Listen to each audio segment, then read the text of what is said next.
This video is sponsored by Normandy 1998, Christopher Mitchell, 212th Trooper, Sylar 1610 and Justice Tregor.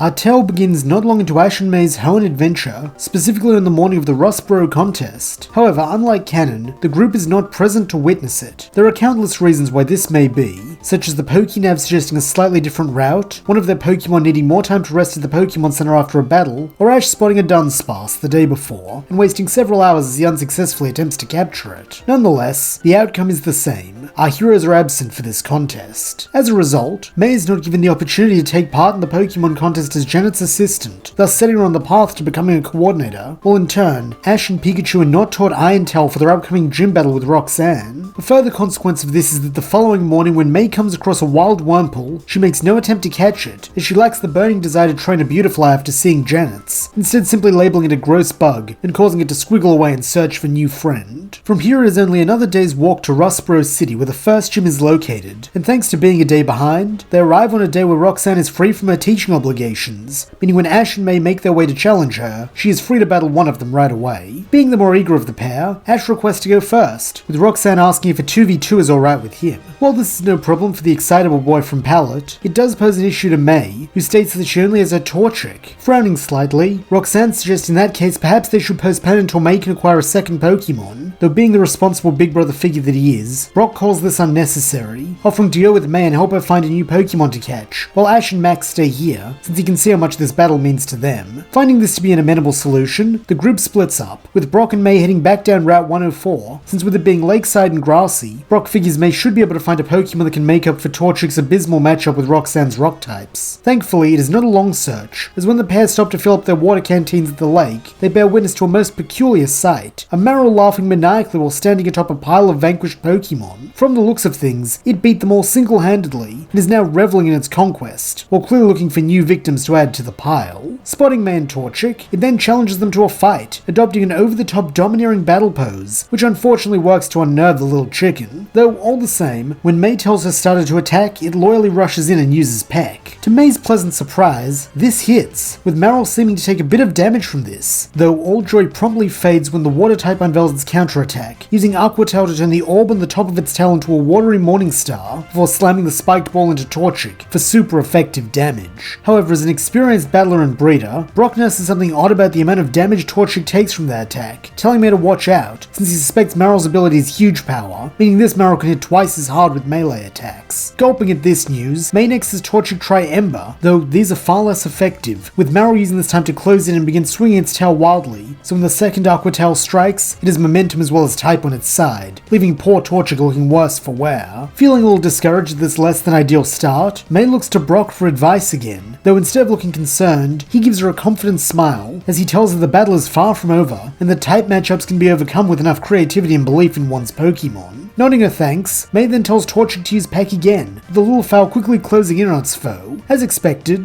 Marill readies a third Aqua Tail in an attempt to crush this impudent chicken, though this is what May wants, as she tells her starter to dodge by leaping into the air and coming back down with a peck. Using its budding legs, Torchic attempts to do just this, narrowly avoiding a swipe from Marill's tail, then zeroing in on the top of the water type's head. Due to having already assumed its victory was assured, this resilience takes Marill by surprise, and so as it turns its head skywards, it can do little more than gasp, as it is struck right between the eyes, and sent crashing into the body pile. Letting out a cheer, May runs in to hug her starter, though in an urgent voice, Brock reminds her not to forget the Pokeball, causing the girl to quickly fumble around in her fanny pack, before producing a ball and lobbing it at the downed Aqua Mouse. For a moment, it rattles, as clearly, Marill is unwilling to yield without a fight, though after the damage it just took, it lacks the strength to escape, and so becomes May's first capture. When Brock and May return to the gym a little while later, they find Ash and Max waiting outside, happy but soaking wet. Raising an eyebrow, Brock simply asks, "Sprinklers?" To which Ash responds with a laugh and a shrug, as if to say, if it ain't broke, don't fix it, before flashing his newly acquired badge. Conceding this point with a small sigh, Brock instead encourages the group to head back to the Pokemon Center, with he and May swapping stories with the two boys over dinner. When they're all caught up, Ash, who is still fired up from his battle, suggests that he and May do some after-dinner battle training to help help get Torchic and Marill ready for tomorrow. Recognizing that she could probably use some more practice after the trouble she had just catching a Pokemon today, May accepts Ash's offer of help, with the boy taking on a mentor-type role as he as May and her Pokemon face off with Pikachu, Trico, and Tailo. Brock and Max also pitch in, with Brock sharing his experience as a Rock-type gym leader, while Max recounts some of the strategies he saw Roxanne use along with his analysis of how to overcome them. Together, the guys prove quite useful, so when May goes to bed that night, it is with greater confidence in her ability to win. The next morning, May, backed by her friends and brother, return to the Rustboro gym, with Roxanne waiting eagerly to greet her. As a teacher, she finds great joy in the idea of being the one to administer the girls' first gym battle, stating that no matter the outcome, she hopes that May finds the experience educational. She then brings out her Geodude, while May chooses her Torchic, a decision that makes Max facepalm, while Ash and Brock try to be supportive, cheering on May and Torchic. This encouragement gives May heart, right up until the rocky pugilist socks her starter in the beak, making it squeak out a pained cry and give her a reproachful look, as if asking why she is making it fight another opponent it is patently unfit to battle. Trying not to panic, May tells Torchic to use Ember, though as it was with Marill, this is highly ineffective against the rock ground type, with another punch almost being enough to end Torchic's time in the battle right there. However, being a loyal little nugget, Torchic holds on, trying peck at May's insistence, though this is just as fruitless, doing minimal damage and leaving Torchic open for an uppercut that has it seeing stars, and then spirals, as it is knocked out cold the moment it hits the ground. This quick defeat definitely rattles May, though all the same she brings out her Marill, who grins evilly when it sees that its opponent is something quad weak to its primary typing, having decided to lend its power to the one who vanquished it. Then, to its great delight, May grants the permission to use Aqua Tail, with the aquatic mouse turning its tail into a morning star like it did against Torchic, and beginning to wail on Geodude. However, despite the type disadvantage it is at, Geodude does not give up, driving several punches into Marill's face and belly for each hit it is forced to take, though to its surprise, the water type seems to love this, goading it to fight harder, or dealing cheap shots meant to stoke its anger. Unfortunately for Marill, due to the quad weakness, a few of these moves are all it takes to down Geodude, ending the fight right when it was getting good. In her teacherly voice, Roxanne praises May for making use of type matchups, then with a smile, she reveals her second and final Pokemon, Nosepass. Landing with a heavy thump, the Compass Pokemon initially does nothing, giving May the chance to call for another Aqua Tail, which Marill lands, causing Nosepass to rumble unhappily, though this is about all it does, with Marill making it back to May without any kind of opposition. In fact, Marill even manages to get off another hit a few moments later, with this quickly swelling its ego, as this block of rock is obviously too slow to fight back, meaning it can enjoy slowly demolishing this opponent without any fear of reprisal. However, this is what Nosepass and Roxanne want their challengers to think, as when May calls for a third use of the move, that is when they strike, calling for Rock Tomb. At once, a trio of rocky outcroppings rise out of the ground and clamp around Marill like talons, locking the Aqua Mouse Pokemon in its grasp, though this is hardly the worst of it, as now that Nosepass has Marill trapped, it can unleash a powerful Zap Cannon, which strikes true for super effective damage, while also paralyzing the rotund rodent. The only benefit is that the force of this attack is so tremendous that the Rock Tomb is shattered, meaning that Marill comes rolling to a stop at May's feet, battered but free. In a voice of worry, May asks her first capture if it's alright, to which the water type nods, its eyes alight with malicious fervor, since if there's one thing it loves more than beating a helpless opponent, it's crushing a spirited one and exerting complete domination over them. To this end, it rises back to its feet, looking to its trainer to instruct it, though it isn't overly fond of the command May gives, as she tells it to try Bubble Beam, since this will allow it to attack while staying on the move, so it doesn't get trapped again. Surprisingly, these prove more effective than even the Aqua Tails in breaching the Compass Pokemon's defenses, with Brock explaining to Ash and Max that while Nosepass's resistance to physical attacks is top-notch, its fortitude against moves like Bubble Beam isn't quite as impenetrable. As a result of this Bubble Barrage, along with the prior Aqua Tails, Nosepass looks as though it is beginning to flag, though Roxanne is also confident that one more Zap Cannon should be enough to take out Marill, and so calls for the Rock Tomb setup. However, having seen this trick already, May has Marill switch to Aqua Tail as soon as the interlocking rocks appear, thus creating a way out and preventing Marill from being slowed down. Seeing this, Roxanne is forced to reevaluate, becoming steadfast like a stone, and waiting patiently until a paralysis flare-up does what her Rock Tomb couldn't, and locks up Marill's muscles, with this being when she orders her Zap Cannon. Desperately, May cries out for the water type to flee, but this is not to be, as its legs remain frozen from the spasms racking its body.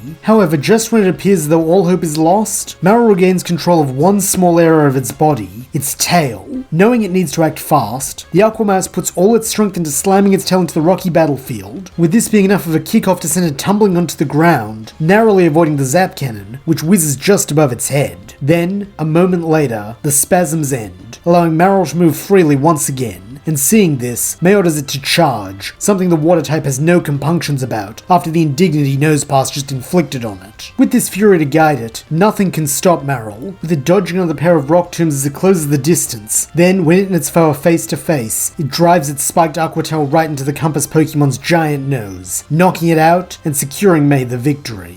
In spite of her usually rock-solid facade, Roxanne cannot help but let out a little exclamation of surprise at this upset, though this is short-lived, with her soon returning her Pokemon and walking over to present May with her stone badge. Smiling broadly, May accepts it, though before she can go, Roxanne has one last piece of praise to give, stating she had a feeling May would be strong after hearing from Max that she is the daughter of Norman, though now she believes that the girl might even have the potential to surpass her father. Truthfully, May's at a loss for words at this, as she had never even considered the idea of her own strength, let alone in comparison to someone like her dad, since in her mind, he had always been this larger-than-life, unbeatable figure, though, as she now imagines herself standing across from him on the battlefield while her family and friends cheer her on, she finds that she rather likes the idea. This thought carries May all the way back to the Pokemon Center, with her only coming back to reality when Nurse Joy asks for her Pokemon. Handing them over with a slightly self-conscious laugh, May then goes to join her friends in the waiting area, where they are all eager to give her their praises, while begging for a debrief on what she was thinking and feeling during the match. Smiling genuinely, May begins to break down the battle from her perspective, with Ash, Brock, and Max chiming in at certain points to add thoughts, questions, and alternatives that she may not have thought of in the heat of the moment. Ash in particular enjoys having someone to talk about gym battles with, getting even more fired up than May,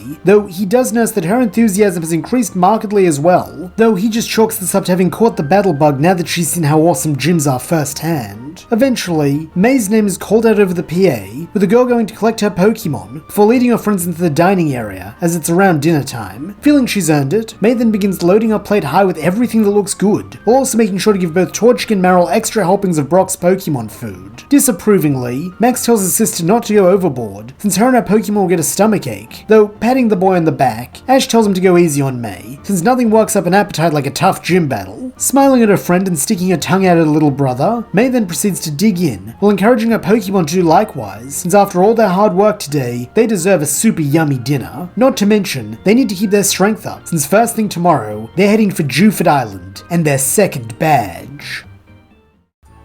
We resume with May and Co as they arrive on Dewford Island. For the most part, the events since her and Ash's Rustboro gym battle have been the same as canon, with them having a brief run-in with Team Aqua at the Devoncorp building, meeting Mr. Briny, and befriending a pot of Sharpedo, though now the pair are eager to have their second gym battle. Unfortunately, here two events mirror canon, with Ash losing summarily to Brawly after his Makuhita evolves into a Hariyama, resulting in the boy electing to take some time so that he can re-evaluate his training method. Reasoning that if Ash could not defeat Brawly, she has no chance, May decides to postpone her own match as well, joining her friend in training, and repaying him for his help in the lead up to her last gym battle by becoming his frequent sparring partner. This proves to be a great asset to Ash and his Pokemon, while also allowing May and her duo to grow stronger as well, making this a win-win. However, this is not the only consequence of the new arrangement, as through these matches, a new rivalry is born between Trico and Marill, or rather, Marill develops one with Trico, as while it is not stopped in its quest to assert its absolute dominance over all the Pokemon of the world through force and terror, this does not seem to affect the unflappable Woodgecko in the slightest, with it remaining as aloof as ever, and refusing to buy into Marill's shtick. This naturally infuriates the little water type, though since it cannot take its anger out fully on a Pokemon who is resistant to its best moves, it instead seeks out other targets, with Torchic being its unfortunate favourite plaything. However, battling is not the only training Ash and May do. As per Brawly's advice, they also take time to commune with nature and find ways to train while also having fun. As a result of this, Ash still catches his Corphish, and Brock gets his Mudkip, though they are not the only ones, as while exploring Granite Cave, May manages to make a friend for herself too, an inquisitive little Aron who is quick to help her when she gets separated from her friends, following a scheme gone wrong by Team Rocket involving a poorly placed pit trap.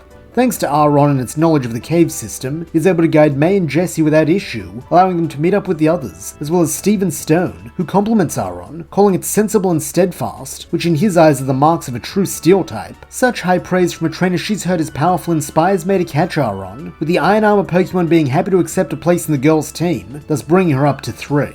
Following this and a bit more training, Ash and May at last feel as though they are ready to face Brawly, with the blue-haired gym leader directing them to join him in his private training ground, a cabin filled with volatile geysers, which he says adds to the challenge since you always got to be paying attention for when one of those gnarly spouts is about to burst. He then welcomes both Ash and May to step up, allowing them to choose who goes first. And knowing how much this rematch means to Ash, May agrees to sit out the first match. For the most part, this battle goes like canon, albeit slightly easier for Ash due to the added strength he's gained from having May as a proper rival and training partner, meaning that this time he is able to claim victory, and with it his knuckle badge. This just leaves May to face the gym leader now, and so after a brief intermission in which Brawly heals up his team, he welcomes the girl to take Ash's place in the challenges area and bring out her first Pokemon. Having heard from Max and Brock that Brawly's fighting types are weak to flying type moves, May chooses to open with Torchic, having used Peck right off the bat in the hope that she can get a quick win. While these moves are effective against Machop, with Torchic peppering the pint-sized pugilist so it cannot employ its rolling strategy, this comes at a cost, or rather, two. First, Torchic is being forced to expend a lot more energy than Machop by constantly being on the attack, and second, this style of attack puts the little fire type in close quarters combat range, which is where Machop shines.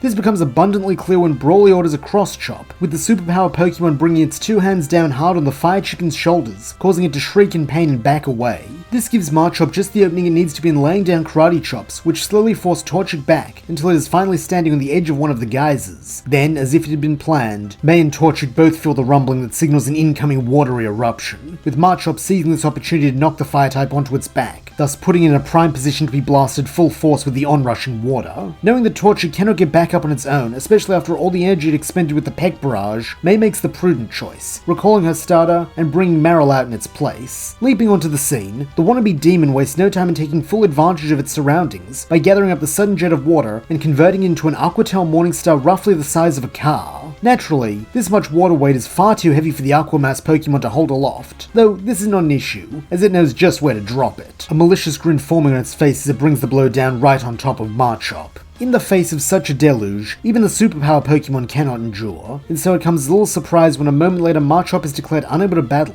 giving May and Marill the first win of the match. Across from them, Brawly grins that this was some seriously tubular battling, though he's afraid he's not ready to pack it in just yet, as now it's time for his buddy Hariyama to come on out. Good to his word, Hariyama takes to the field a moment later and immediately goes on the attack, with a series of arm thrusts clearly meant to put Marill on the back foot, like Machop managed to do with Torchic. However, unlike its avian counterpart, the water type is not so easily cowed, going blow for blow with its larger foe, as it repeatedly swings regular-sized Aquatails into its palms. Even with huge power, this is not enough to match the natural prowess of a fighting type, resulting in Marill eventually being pushed back against its will, a fact which only serves to infuriate it. Seeing the fire in her first catch's eyes, and feeling the rumbling of another imminent geyser eruption, May orders Marill to leap into the hole and ride the water back out, so they can do another one of those massive Aquatails. Nodding determinedly, the Aquamass does as it's told, diving into the rumbling pit, only to re-emerge a moment later atop a spout of pressurized water. Then, with a maniacal laugh, it manifests the giant spiked ball and swings it at Hariyama,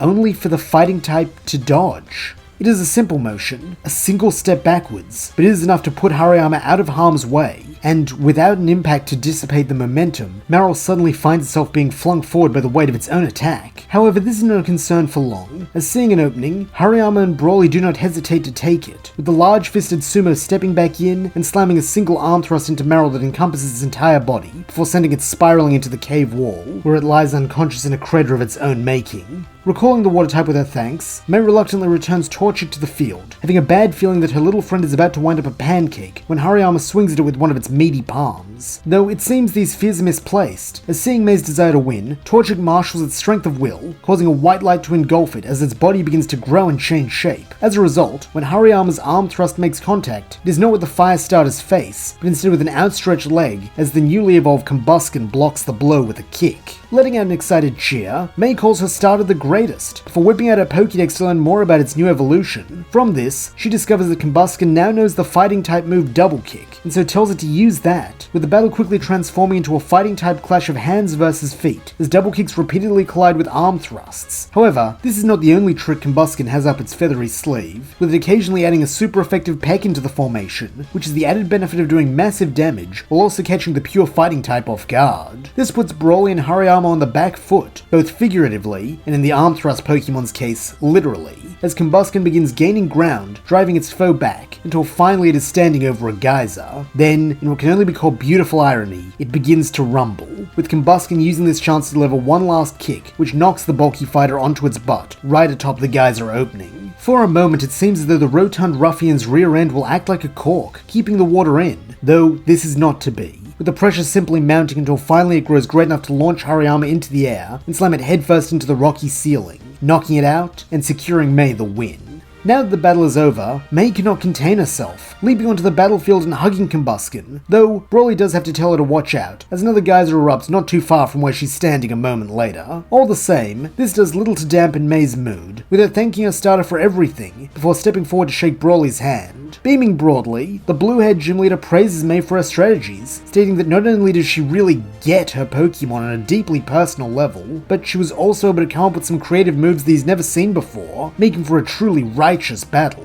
Smiling as well, Mei thanks him for his kind words, then with a steady hand, places her own knuckle badge in the case. From here, the trip to Slateport and Mauville City is a fairly relaxed one, as due to not having to wait around for a contest, they make better time than in canon, skipping most of the events that would slow them down, so then in what seems like no time at all, they are standing outside the Mauville gym, eager to get their battles underway. Maintaining his role as de facto leader of the group, Ash is the one to push the door open, though to his surprise, it gives way entirely, becoming a platform which he, Mei, Brock and Max are all forced to stand on, as he begins descending down into a long tunnel. Recognizing this as some kind of roller coaster, everyone holds on tight, with Mei complaining this is no way for a gym leader to greet their guests, though when a Raikou suddenly appears from behind a door in front of them, she and Ash are equally quick to act, having their starters assist them with a combo of double kick and quick attack. This immediately causes Raikou to explode, revealing itself to be a robot, with both Pikachu and Combusken being bathed in electricity, though due to there being two recipients and Combusken acting as a means of grounding due to its other foot touching the ground, neither are too severely affected.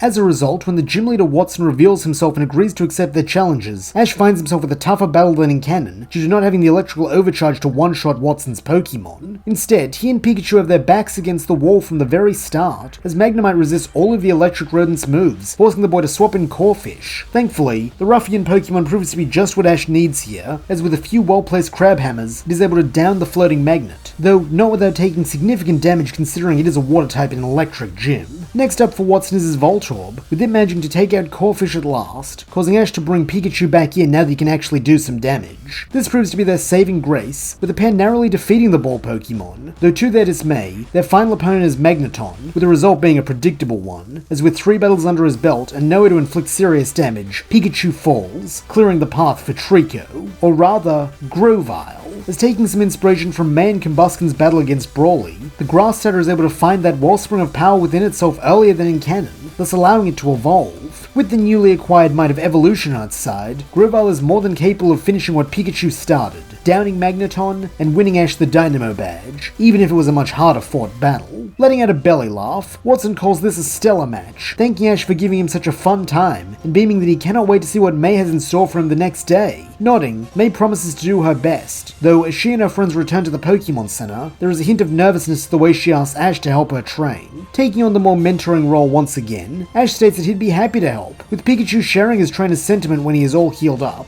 and so it is that the rest of the day is devoted to sparring, with the only thing that stops the two young firebrands from training all through the night as well being the rumbling of their hungry tummies at dinner time. All the same, when Brock and Max reunite with Mei and Ash, they see a fire in the latter pair's eye, with Mei grinning that thanks to something Ash showed her, she really thinks she can win, while beside her, Ash nods his agreement, having every confidence in his protege. Subsequently, when Mei and her friends arrive at the gym the next morning, they have smiles on each of their faces, something Watson takes as a good sign when he steps out front to greet them. He does however have some slight bad news, that being that after the number the kids did on his Raikou robot yesterday, the gym itself is closed for repairs, though thankfully he has a backup location, so Mei won't have to wait for a match. Following the old man through the streets of Mauville and into the outskirts, the group soon find themselves in a grassy field, with a small building in the distance which Watson explains as a power plant, before asking if this is an acceptable spot for their battle. Being eager to win her third badge, Mei agrees without hesitation, and so on Watson's call tosses out her first Pokeball.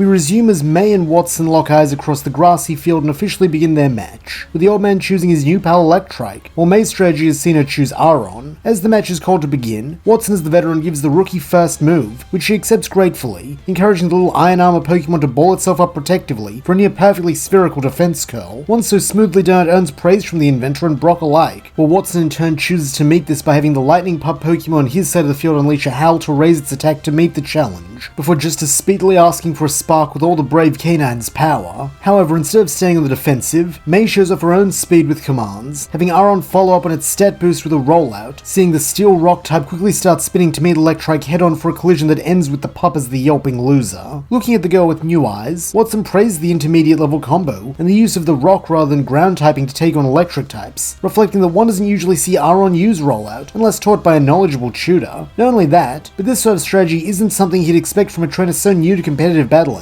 though it is at this point that he remembers May's companions, who while young are also quite skilled and full of promise, and so concludes that these kids must be training together to help each other grow. Good. He loves to see the next generation serve as magnets for each other's potential, though now he must play his part and prove himself a sufficient challenge to draw even more out of her. To this end, he has Electrike change tack to flight over fight, by attempting to zip around and elude Aron's rollouts with quick attack, though it seems this will not be enough to put a dampener on the challenger's plans, as with each failed pass at rollout, Aron simply comes back stronger, while Electrike's chances of a mistake grow as it begins to fatigue. With this combination of factors, it is only a matter of time before the electric type is struck again, boosting May's confidence, with this increasing with each successive hit, mirroring the power of rollout itself, which not only compounds, but also benefits from the same type attack bonus Ash had told her about when teaching her and Aron the move, having figured it could serve them well thanks to experience with his own Fanpy. In this he is completely right, as it is only a matter of time before one empowered strike is enough to see Electrike be deemed unable to battle, though as May is about to learn, this compounding move can be a double-edged sword. This becomes clear when Watson brings out his Minun, who thanks to greater experience and agility is able to avoid Aron's opening and strongest rollout yet, seeing it finally come to a clumsy stop, just as the gym leader orders an encore to lock his challenger back into its harder to control attack. As a chorus of claps and cheers from Minun fill the field, Aron compulsively goes right back to rolling, and in turn, Minun continues dodging, though now it also strikes back with quick attacks, and even a Thunder Wave that successfully slows Aron down, causing it to kick up a ton of dirt as its rotation is now more uneven. This actually gives May a flash of Ash-esque brilliance as she suddenly orders Aron to roll out in place in order to burn through the effects of Encore faster. Though refusing to be outdone, Watson attempts to tell his Electric Rodent to repeat the Encore, so they can keep Aron locked in. However, before Minun can complete its task, the effects of the first Encore wane, allowing Aron to quickly swap to Mud Slap so that it stops spinning suddenly, causing all the dirt caught in its armor to go flying right into Minun's face unexpectedly, along with the mud that had been dug up, landing an ironically clean blow. This finally disrupts the tiny cheering Pokemon's graceful moves, leaving it vulnerable for a rollout, which Aron all too happily resumes, eager to run over the electric type, while Watson as his partner hang tough and perform a rain dance that causes a dark cloud to form over the battlefield and shower down on it before Minun too is rendered unable to battle.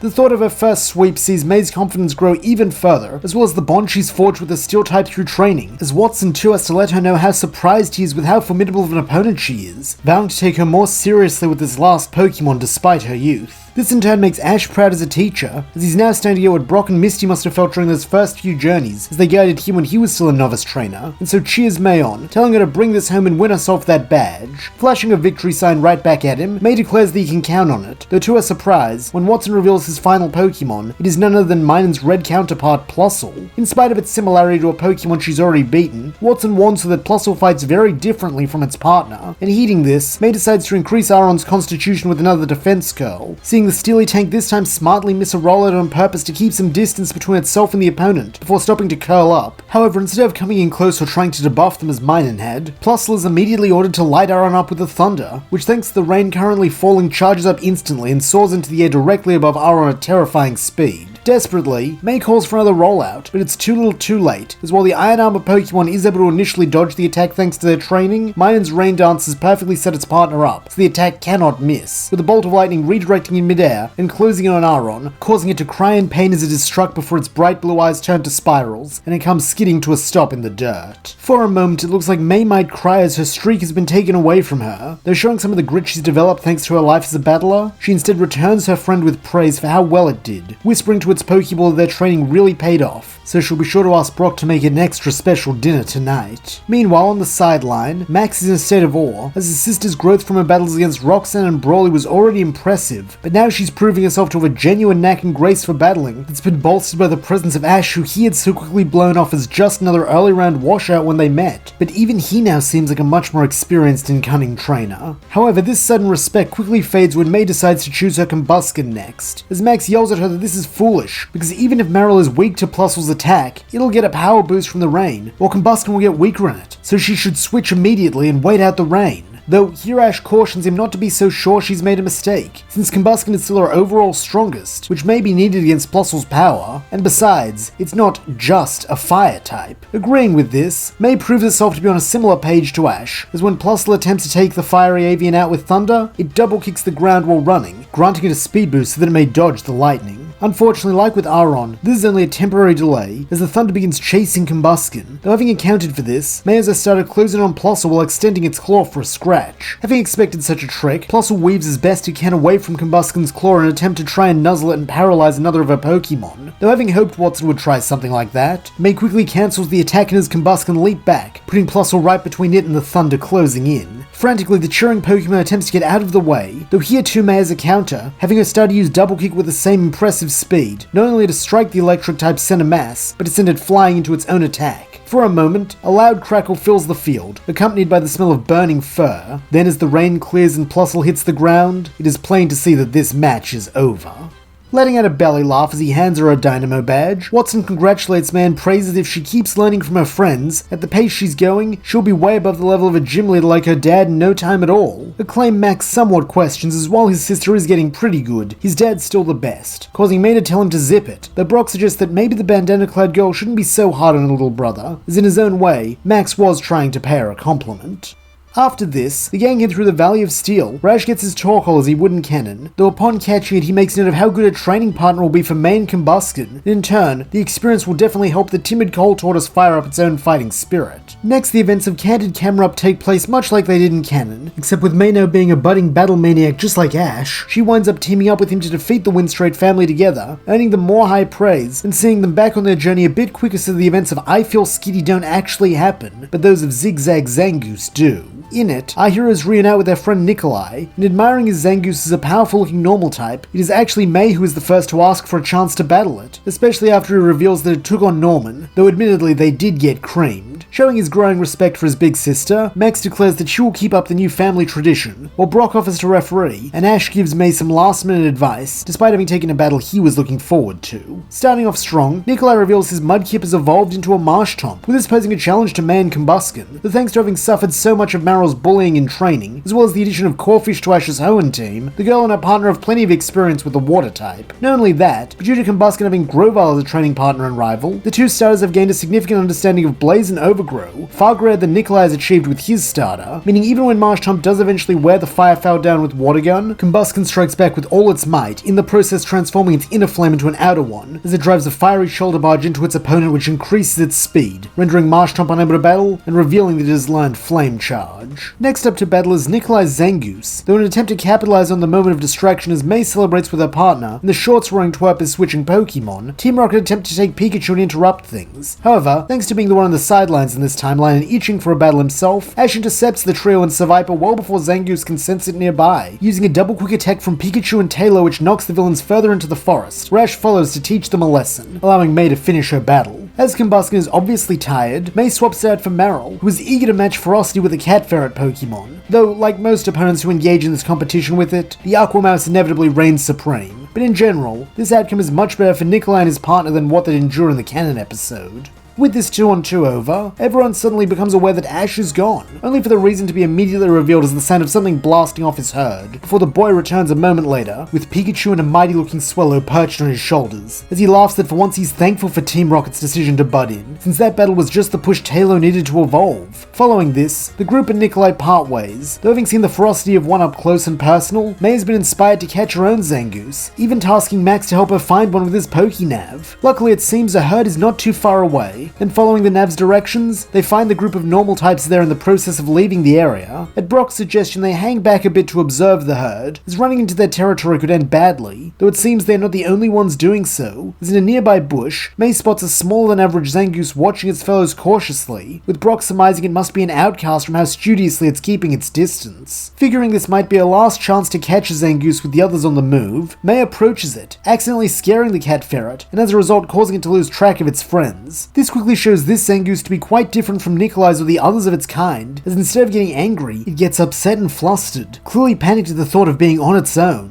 Knowing the terror of uncertainty and the feeling of being out of place all too well, May cannot help but empathize with the small Zangoose, with this making it seem even cuter to her, as she eagerly offers it a place on her team, despite her initial attraction to the Pokemon having been the species' innate ferocity. A little tactlessly, Max asks if his sister is sure she wants that Zangoose, since it's kinda wimpy. Though smiling broadly, May refutes that she can tell it's got the makings of a champ, promising that she'll work with the normal types so they can get stronger together, a sentiment Ash heartily seconds, offering the assistance of his team as ever in this endeavor. Evidently happy to be so appreciated, Zangoose immediately accepts, forming a very strong and affectionate bond with May despite its initial fear of her. Not long after this, the team arrive in Lavaridge due to not needing to stop in Fall Arbor for a contest, meaning it's time to take on this town's gym leader. However, once they enter the Pokemon Center, they learn from Nursery that Lavaridge actually has a new gym leader, a young lady who's taken the position over from her grandfather, who held the position for a very long time and so stands in high esteem. Hearing that her next opponent is a person with so similar an origin to herself due to also standing in the shadow of a great gym leader fires May up immensely, to the point she even eschews her other great love and food to rush Ash out of the cafeteria before they can even finish lunch in order to go and get some last minute training on the center's battlefield. Never want to turn the battle down, and feeling quite the same even if it's less personal for him, Ash takes the opportunity to put his plans for Torkoal and Combustion into action. However, just as the two fire types begin warming up, the match is interrupted as a girl rushes onto the field to admire them. Being determined to battle the gym leader at her best, May does not appreciate this interruption, and so she is quite sassy when reminding the stranger of how rude they're being. Looking mortified at this faux pas, the newcomer bows deeply and apologizes, introducing herself as Flannery, the new gym leader, and claiming that she sometimes gets overexcited because she just loves fire types so much. At once, May's demeanor shifts, as she goes to apologize for her own rudeness and request a battle, though it seems she is too late, as having gotten over her bashfulness, the hothead of Lavaridge Town beats her to the punch, begging both her and Ash for a battle right now.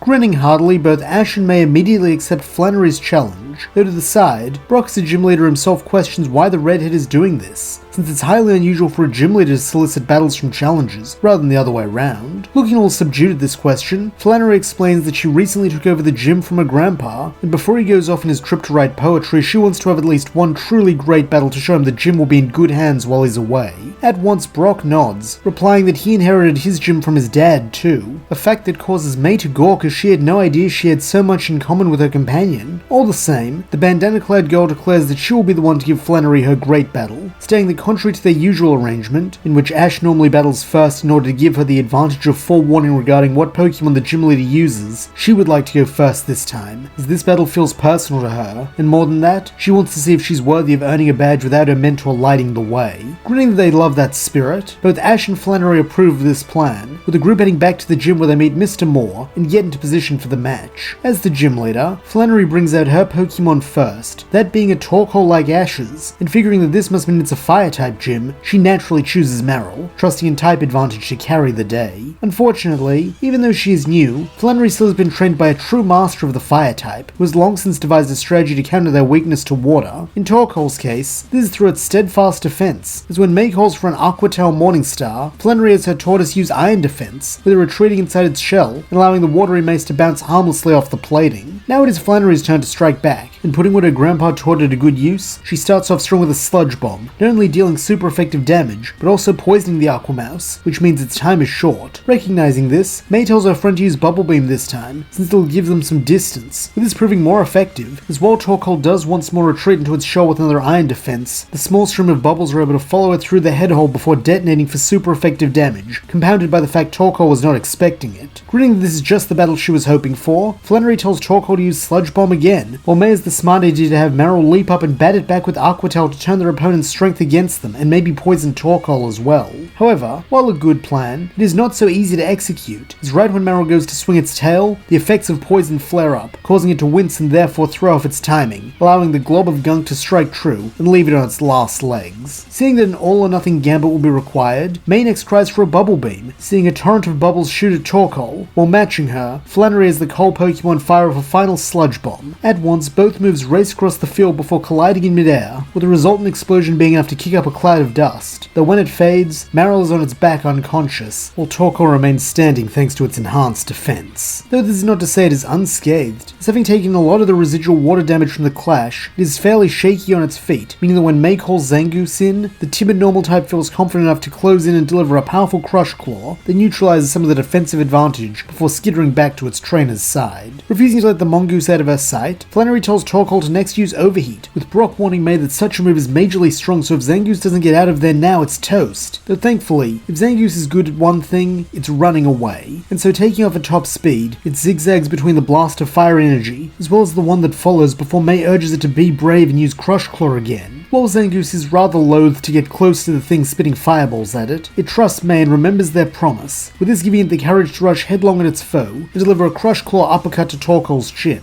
Thanks to the defense drop this move provides, this is at last enough to down the fiery tortoise, with May cheering that her new friend did it, causing Zangoose to puff out its chest in a showing of confidence, only to immediately flinch when the sound of Torkoal hitting the ground startles it. Next up for Flannery is her trusty Numel, another defensive fighter, but one who is slightly faster than Torkoal. However, just because it is faster than a literal turtle does not mean it holds a candle to Zangoose's speed, with the normal type quickly finding itself adept at hit-and-run tactics, particularly the run part, as it darts in and strikes the yellow camel before fleeing from any reprisal that might come its way. Like with Torkoal, Flannery does not leap headlong into attacking, instead performing some setup first, as she has Numel use Sunny Day to boost the power of its fire moves, then when it starts shooting embers, they are almost as strong as flamethrowers, having far greater range and the ability to be launched in a spread pattern which Zangoose cannot avoid. This sees the cat ferret Pokemon take a fair amount of damage, which in turn causes it to freak out and disregard May's commands, as it is reminded of the beating it received when it was exiled from its pack. Ironically, this results in it being easier to hit, as its panicked and erratic movements are all instinct, no thought, allowing Flannery to preempt them, and even start boxing poor Zangoose in, as it takes ember after ember. Having dealt with unruly Pokemon before, Ash calls out to May, telling her that she needs to remind Zangoose of their friendship, since that's the only way to get through to it and turn this around. Advice May has no trouble accepting, as this was what she was going to do anyway, as she takes a deep breath and calmly tells Zangoose that everything's alright, and that she's here. In the midst of the firefight, such calm stands out, with the normal type recognizing the voice of its partner through the haze of fear, and using the sound to filter out everything else. Seeing this, May keeps giving Zangoose encouragement and reassurance, with this allowing it to get back on its feet, both physically and metaphorically, and in its trainer's command, rush in for another Crush Claw hit and run. However, it seems Flannery has no desire to let Zangoose reclaim its advantage, so orders Numel to unveil its own overheat, resulting in a close-range clash as the normal type strikes its foe just as the orb of flame is launched from its mouth. Like the first match, this one ends in a cloud, though this time of smoke rather than dust. But this is not the only difference, as when it clears, both combatants are unable to battle, meaning this clash will be decided by a one-on-one. For her pick, Flannery chooses Mag, her Slugma, which due to being earlier in the timeline is not yet evolved, while May uses Combuskin. Unfortunately, this is not an eventful match, as with all its extra training and the Sunny Day boosting its strength as well, it does not take long for Combuskin to get the win, meaning that after many twists and turns, May is awarded her Heat Badge, while Flannery thanks her profusely, as this was just the battle she needed to prove that she's ready, while in turn, May gives the other girl a smile, and states that she really is a great gym leader, and that she'll be rooting for her all the way. Following a quick break so that Flannery can confer with her grandpa and heal her team, it's time for Ash's gym battle, though like May's last match, this is a fairly quick battle, as thanks to the power his Hoenn team has gained so far thanks to training alongside May, Torkoal, Swallow and Corphish are able to net him a win as well.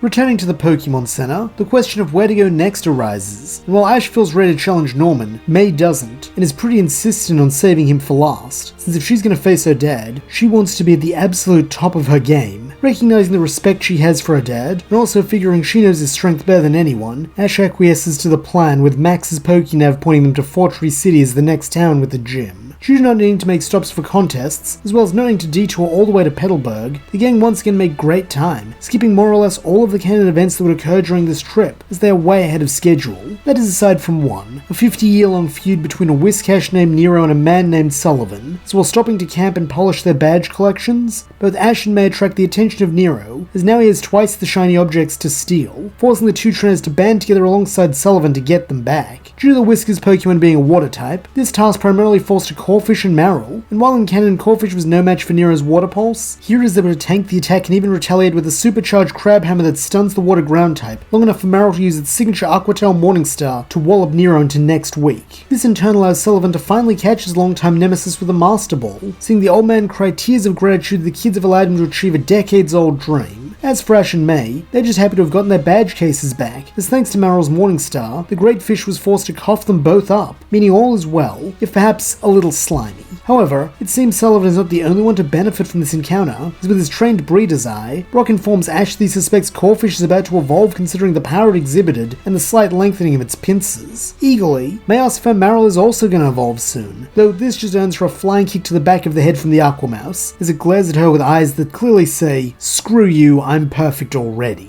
From here, the gang continue on their way, and while May is eager to earn another badge, she is not likely to pass up a chance to explore all the culinary delights this portion of Hoenn have to offer, with a foodie guidebook informing her of an ice cream shop that has been in the same family for 9 generations, and which has some of the best ice cream in the region. Unwilling to allow such a treat to pass her by, May steers the group to the town where the shop is located, and after piling her cone high with 4 different flavors, heads out with her friends to a nearby park bench to enjoy their dessert. That is until something long and pink darts over a nearby bush to latch onto her bottommost scoop, before pulling it back into the shrubbery, while the rest of the ice cream goes splattering to the ground. Wanting to get a look at the culprit, May storms over, pulling apart the bushes until she comes face to face with a green and yellow Pokemon with a red stripe on its belly, which Max informs his sister is a Kecleon. However, May doesn't want to hear what this little thief is called, as pulling her fist back she furiously clonks it on the head, demanding he give her ice cream back, while Max winces that she just used Dynamic Punch, and it was super effective. Recovering from the surprise attack, Kecleon then becomes invisible, at least aside from the red belly stripe, and so telling her friends to follow it, May and the gang give chase all the way into a small alley where Kecleon hastily crawls through a water pipe leading onto the roof of an abandoned building, before leaping into a hole in the tile work and vanishing from view. Refusing to lose this little punk, May scales the brick wall at the back of the alley before following her target onto the roof and through the hole. While down in the alley proper, the boys all agree that May is scary when someone comes between her and her food. Landing with a thump inside what she presumes is an attic, May looks around for Kecleon, only to find the little lizard nestled in a den of sorts, lined with various foods from cheeses to various coloured Pokeblocks, and even a whole link of sausages, with the girl realising that Kecleon didn't take her ice cream to be a jerk, it just really loves food just like her.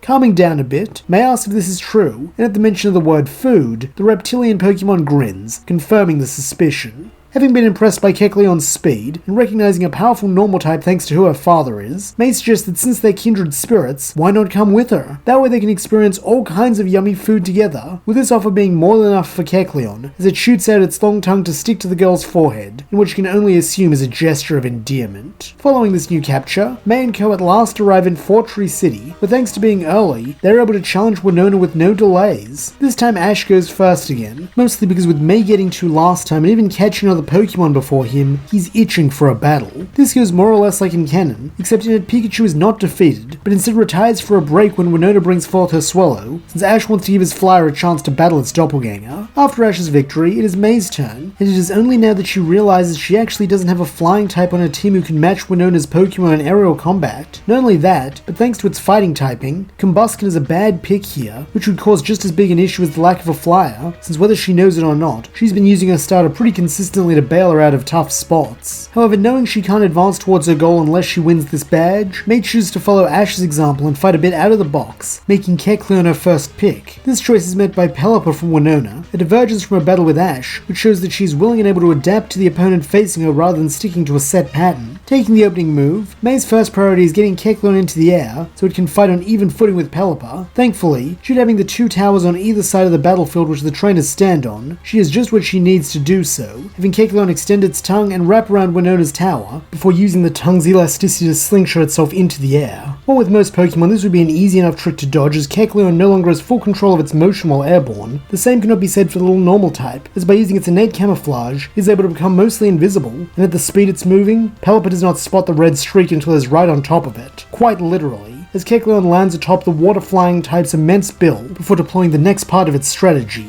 Bind. Shooting its tongue out once again, this time the color swap Pokemon uses it to wrap around Pelipper's wings and torso, putting a stop to its flight and setting them both in for a crash landing. This is a daring play, as it all but assures that Kecleon will take damage too upon impact. Though having faith in her friend, May waits till the last second to have Kecleon jump off, briefly trailing behind Pelipper like a parasailer before making a much softer landing and taking far less damage, as the only injury it sustains is the bit of tongue still wrapped around the bird's underside when it crashes. Speaking of the binding, here its second effect activates, with that being continuous damage by being squeezed by the chameleon's tongue, a fact which troubles Winona, as for as long as Pelipper is bound, not only will it continue to take damage, but it will be confined to the ground, making it a sitting Psyduck. While it's not bad enough, May then has a normal type use Lick, with this unpleasant sensation being enough to paralyze Pelipper, giving the girl a decisive advantage, as even if Pelipper does manage to escape its bindings, it'll be slow enough that Kecleon can catch it again. Seeing that there really is no way out, not wanting her friend to suffer needlessly, Winona forfeits the opening match, praising May for such an effective combo, though having seen Kecleon's bag of tricks once, she is not going to fall for it again. In fact, she even has some knowledge of the color swap Pokemon that May does not, specifically how to exploit its ability, as when she calls forth Altaria and has it use Dragon Breath on Kecleon, this forcibly transforms into a Dragon type. While for most typings this would not be an issue, Dragon is rare in that it is weak to itself, meaning Winona has just created a new weakness which she is quick to capitalize on, blasting the reptilian Pokemon with another Dragon Breath and taking it out with decisive efficiency. Recognizing that she can't afford to get a big head, May next chooses Aron, a mixed bag of a choice, as on one hand, it quad resists flying type moves, but on the other, its only rock type move is Rollout, which is a close quarters attack. Thankfully, May has a plan for this, telling Aron to roll up the tower and use that to get some air. An audacious strategy as the tower in question is a flat and completely vertical structure, meaning Aron will need to roll straight up while fighting gravity itself. Nonetheless, being a devoted partner, Aron does its best, rolling right up to the tower and then crashing right into it. Such a sight is enough to make everyone wince. Though refusing to give up, Aron tries again, taking a longer run up in his rollout this time and even managing to make it partway up the structure before crashing back down to the ground. This repeats several more times, with Aron getting a little further each attempt, though ultimately ending up the same and taking damage for it, with Winona even going so far as to abstain from attacking, as at this rate, Aron is likely to knock itself out without Altaria needing to expend any energy.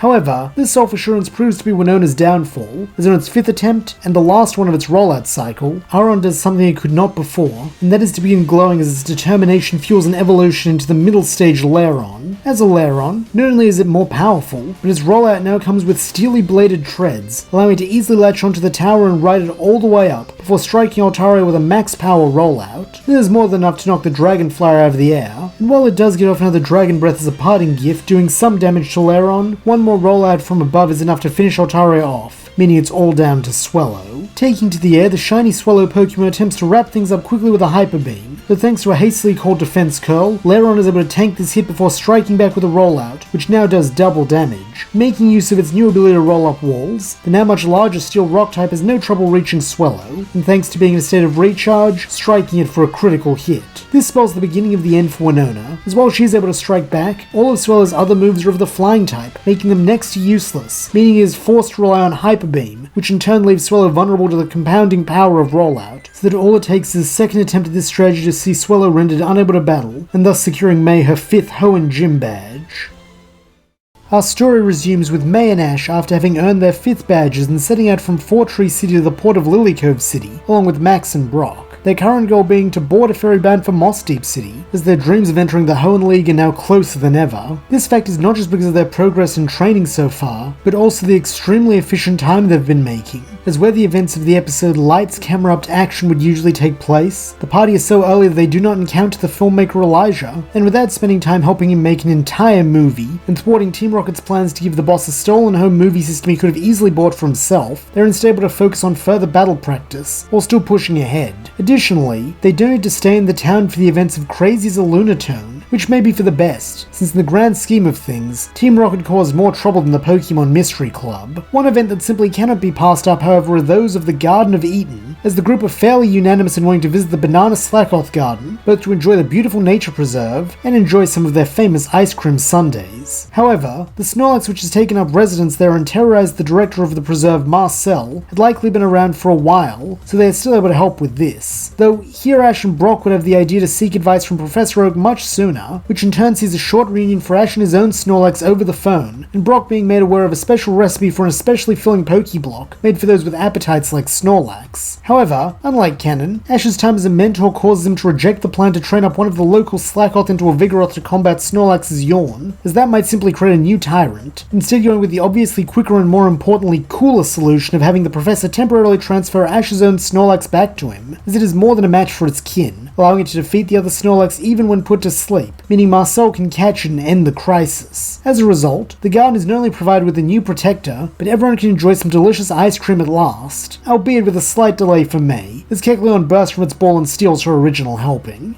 From here, at the pace our heroes are currently moving, the events of a Scare to Remember also do not pan out anywhere like in canon, allowing the group to simply arrive at Lily Cove without missing a nice omelette lunch this time, before then calmly proceeding onto the ferry, which allows them to enjoy some downtime as they reach Mossdeep while mostly skipping or at the very least easily solving the events of Clampearl of Wisdom, the Relicanth Really Can, the Evolutionary War, Training Rex, gaining Groudon, and the Scuffle of Legends thanks to being significantly stronger than they were in canon, especially if Ash takes a while to return Snorlax to Professor Oak, giving him a full team with a veteran powerhouse on it for some of these events like the conflict with the evil teams. Subsequently, events become more notable again and it's still rocket roll to me, as the group arrive to a temporarily closed Mossdeep gym like in canon, which sees them instead head to the Space Center out of boredom, where they have a fateful encounter with the co-gym leaders Tate and Liza in the midst of some training of their own. Thanks to spending more time, energy, and resources from the boss to even keep up with the twerps at this accelerated pace, Team Rocket are actually still trailing behind, and there is no imminent launch scheduled for that day, meaning we unfortunately miss out on the epicness that is Max piloting a space shuttle. However, this does mean we can move directly to the events of Solid as a Solrock, with the group simply having a tour of the center, and then going back to the gym immediately afterwards as the Mossdeep gym leaders have two challenges in this timeline after all. However, with this being the case, the duo asks that May and Ash battle as a pair, since it's so rare for them to receive dual challenges at once, despite the gym famously conducting mostly double battles out of tradition. Having no objection after all the training, traveling, and fun they've shared, Ash and May are quite confident they can work together in order to earn a badge, and so promptly agree. To this end, the four trainers take their positions on opposite ends of a planetarium-themed battlefield, as Tate and Liza release the Solrock and Lunatone they were training in zero-gravity conditions earlier. Seeing this, May and Ash's master and disciple decide to confer about their own game plan, doing a good job of avoiding bickering as their canon counterparts would do in a situation like this, as Ash coaches May through her choice, agreeing that Marill is her best option in terms of type advantage, but also offering that would be its only contribution, as the Aqua Mouse isn't usually much of a team player. With that being the case, May sees only one option, and so goes with Combusken, having absolute trust in its power and their bond, while Ash regards the choice with a sense of familiarity that makes him uncomfortable in a way he can't explain,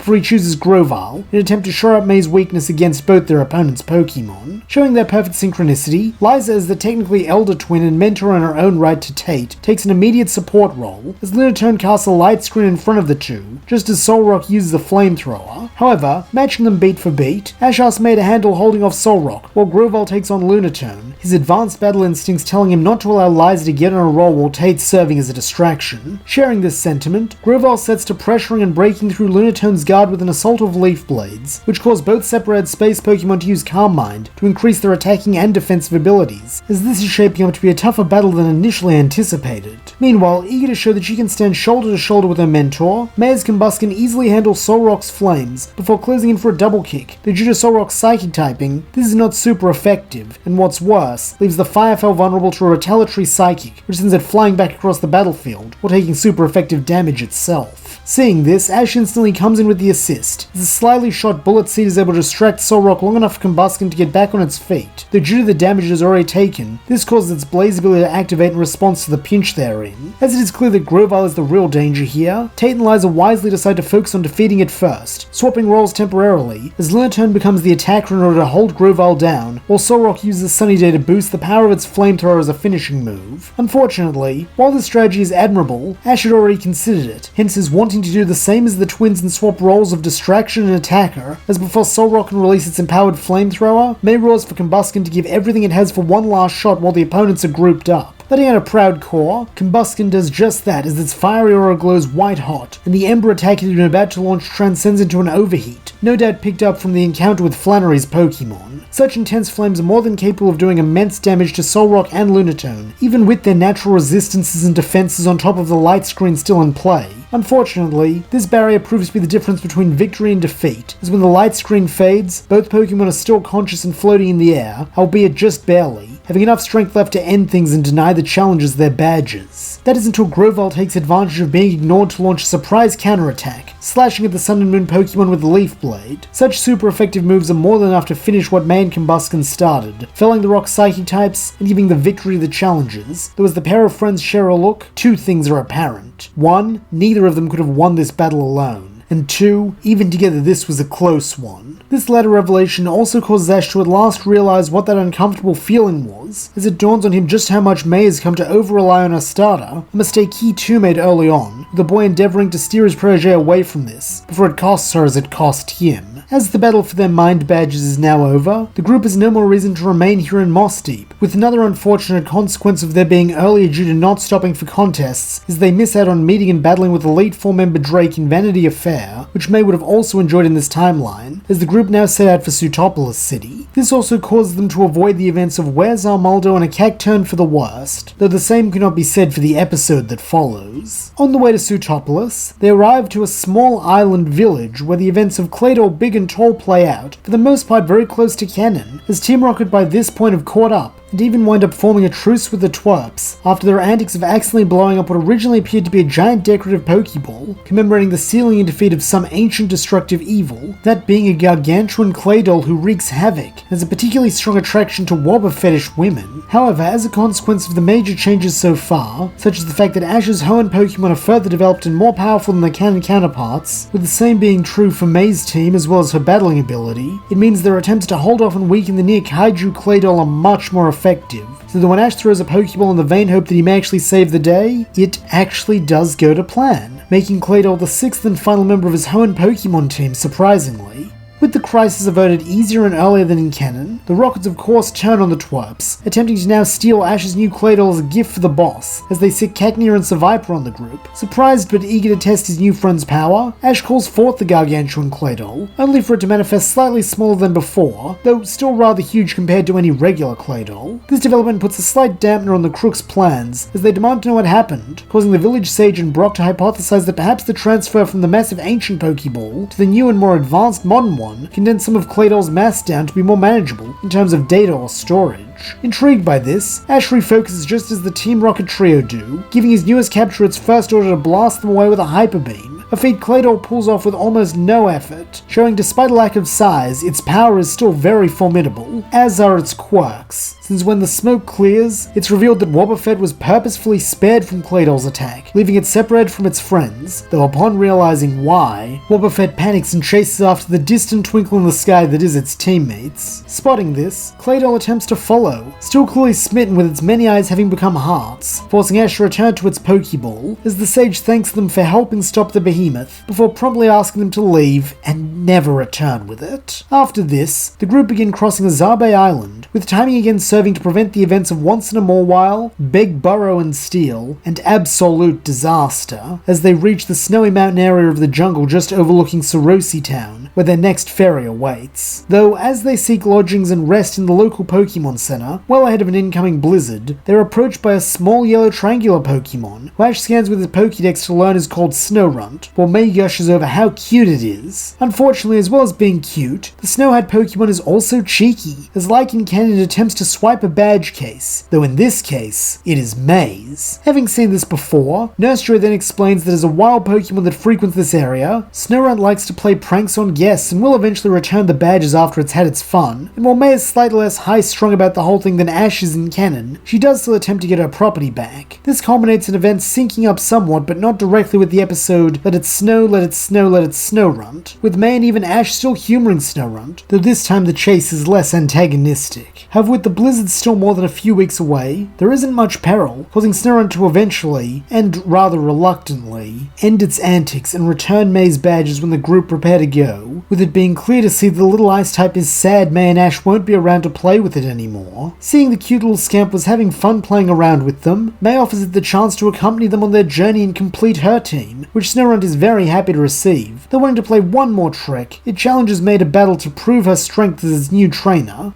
Accepting the challenge, May calls on Kecleon as her former newest capture to help with this task, hoping its color change ability will help deal with SnowRun's tricky nature, as the ice type instantly employs a strategy of using double teams in the snowy terrain to evade attacks, before striking back with headbutt whenever the opportunity presents itself. Not only that, but whenever Kecleon closes in, SnowRun unleashes an icy wind to try and freeze it in place, slowing it down and forcing May to think on her feet as she looks for any weakness SnowRun might have that she can use to turn this battle around. At first, none appear, but then she realizes how tightly the ice type is clinging to its yellow and orange cloak, and so orders Kecleon to attack from afar with a thief, making the ice type's prized possession their target. Once the color swap Pokemon's tongue latches onto and steals away SnowRun's cloak, it becomes much easier to find it amongst its copies, as it scrambles to reclaim its eponymous snow hat and maintain its modesty at the same time. Fortunately, May is happy to reunite SnowRun with the item, albeit by wrapping it just as tightly in Kecleon's tongue. Then, when the normal type is sure its prey is secure, it raises SnowRun into the air to give May a clean throw with her Pokeball. In such a position it is impossible to miss, and as the now filled capture device falls to the snow, it shakes twice, before a bundle of digital stars appear to congratulate May on her 6th capture.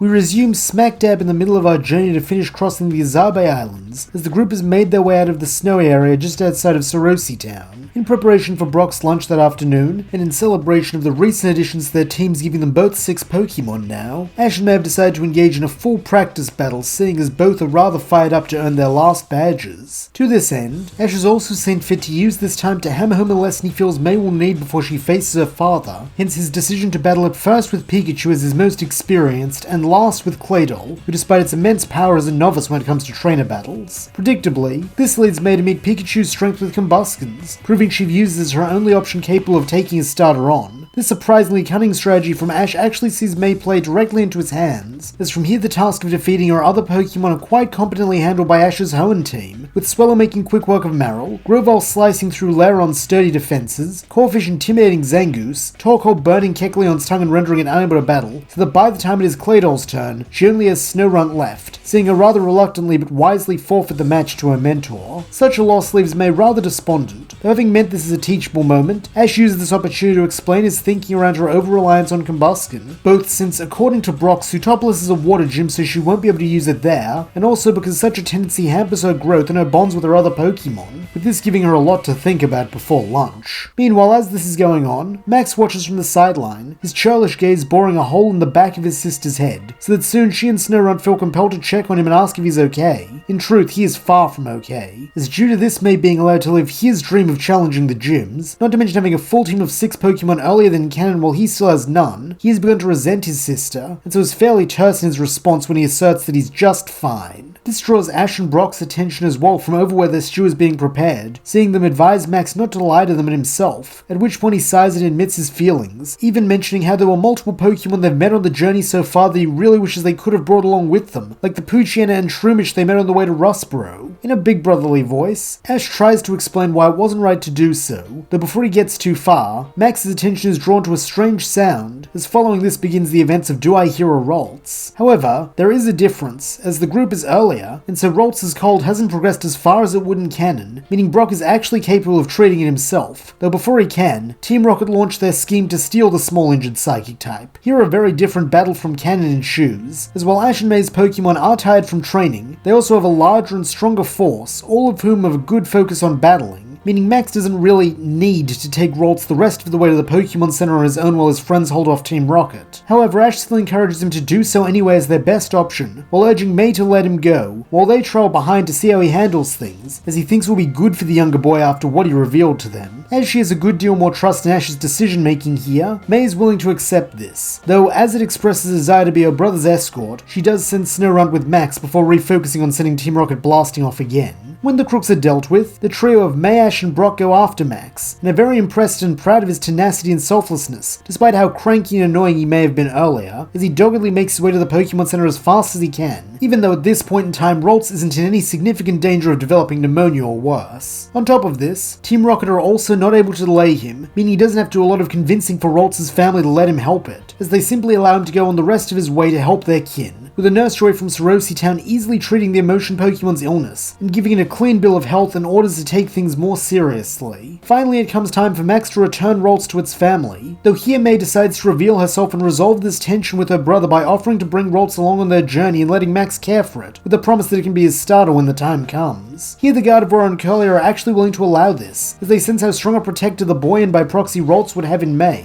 as well as the fact that they are kindred spirits, as they too are older sisters, so they entrust Ralts to the group, who say their goodbyes and move on to board their ferry in Sorosy Town towards Sootopolis, with Max and Ralts promising to come back and visit them someday when their journey starts. Due to May already having 6 Pokemon and not really having the luxury to part with any of them at the moment, the best she can offer is catching Ralts and sending its empty Pokeball to Professor Birch for safekeeping until the day Max is eligible to begin his journey. That way Ralts can walk alongside the group for now, while ensuring a greedy trainer doesn't catch it for themselves. Not long after this, Sootopolis comes into view, with the sight of the beautiful waterfront city firing Ash up, as he's never felt more prepared for a gym battle, but once again May finds herself a bit nervous considering what Ash told her about this next challenge. Heading into the center of town in search of the gym, gang quickly come across Hoenn, as he is privately preparing the display of a new piece of water art, though never being far behind. This also means Team Rocket come across the Sootopolian and his potentially valuable Pokemon. However, in a showing of strength, Hoenn easily sends them blasting off for the day, with this impressing and reminding Ash of Misty and her sisters, while May in particular really takes a liking to Hoenn's style, noting how despite her much weaker grasp of the art form in this timeline, it seems like he would be a great Pokemon coordinator, and so she is the first to request a battle, her earlier hesitancy beginning to melt away as her excitement for the match takes over, just as Ash had hoped. From here, their private boat ride with Hoenn back to the gym goes much like canon, as everyone chats amiably with the man held as Hoenn's most esteemed yet ridiculously humble gym leader, learning about his history as a top coordinator, and philosophy regarding Pokemon, and how he endeavors to make everything he does artful, which is part of why he loves water types, since while effortlessly graceful, they also have a glaring weakness to common types such as electric and grass, though in his eyes, this just makes them more exquisite, as there is value and beauty in knowing and embracing one's weaknesses, and being able to constantly handle battling in real danger, since in his opinion, this adds a frenetic spark to battling that nothing else can. Not to mention when one is able to achieve split-second timing, while also giving perfect commands and defending successfully, trainer and Pokemon can truly become as one, and so his artistic goal is to achieve these ideals in every battle, contest, or gym. These ideas only deepen the kid's respect for the water specialist, with Ash in particular feeling as though he can better explain the point he was trying to get across to May in regards to her usage of combustion, though it seems she doesn't need it, as taking to heart what Ash and now Hoenn have said, she fully resolves not to use combustion, while Max a little cheekily leans in to whisper to May and Ash that Hoenn seems like he'll be super tough, as if they didn't realize. Following this, the group at last arrive at the gym, where they are informed of the rules by the gym butler and referee Sebastian, who states that this battle is something of a hybrid between the formats used in the Grand Festival and Hoenn League, as the opening match will be a double battle that shifts into singles after the first 2 Pokemon on either side are defeated. However, as this is a 7th badge challenge rather than an 8th, this will be a 4v4 rather than a 5v5. With this all established, Hoenn reveals his double team of Celio and Seaking, while after a bit of thought, May decides to try something Hoenn had said, going with Marill to make use of its natural strength in this advantageous battlefield, and Snorunt for its freezing and evasive techniques as a means to up her defense as well. As the battle begins, May decides to start on the front foot, calling for a combo of Bubble Beam and Icy Wind to create ice bubbles, though showing why he is so highly esteemed, Hoenn is ready for this, having Seaking use a strong horn draw which creates a small cyclone capable of blowing away a great deal of the frozen bubble volley,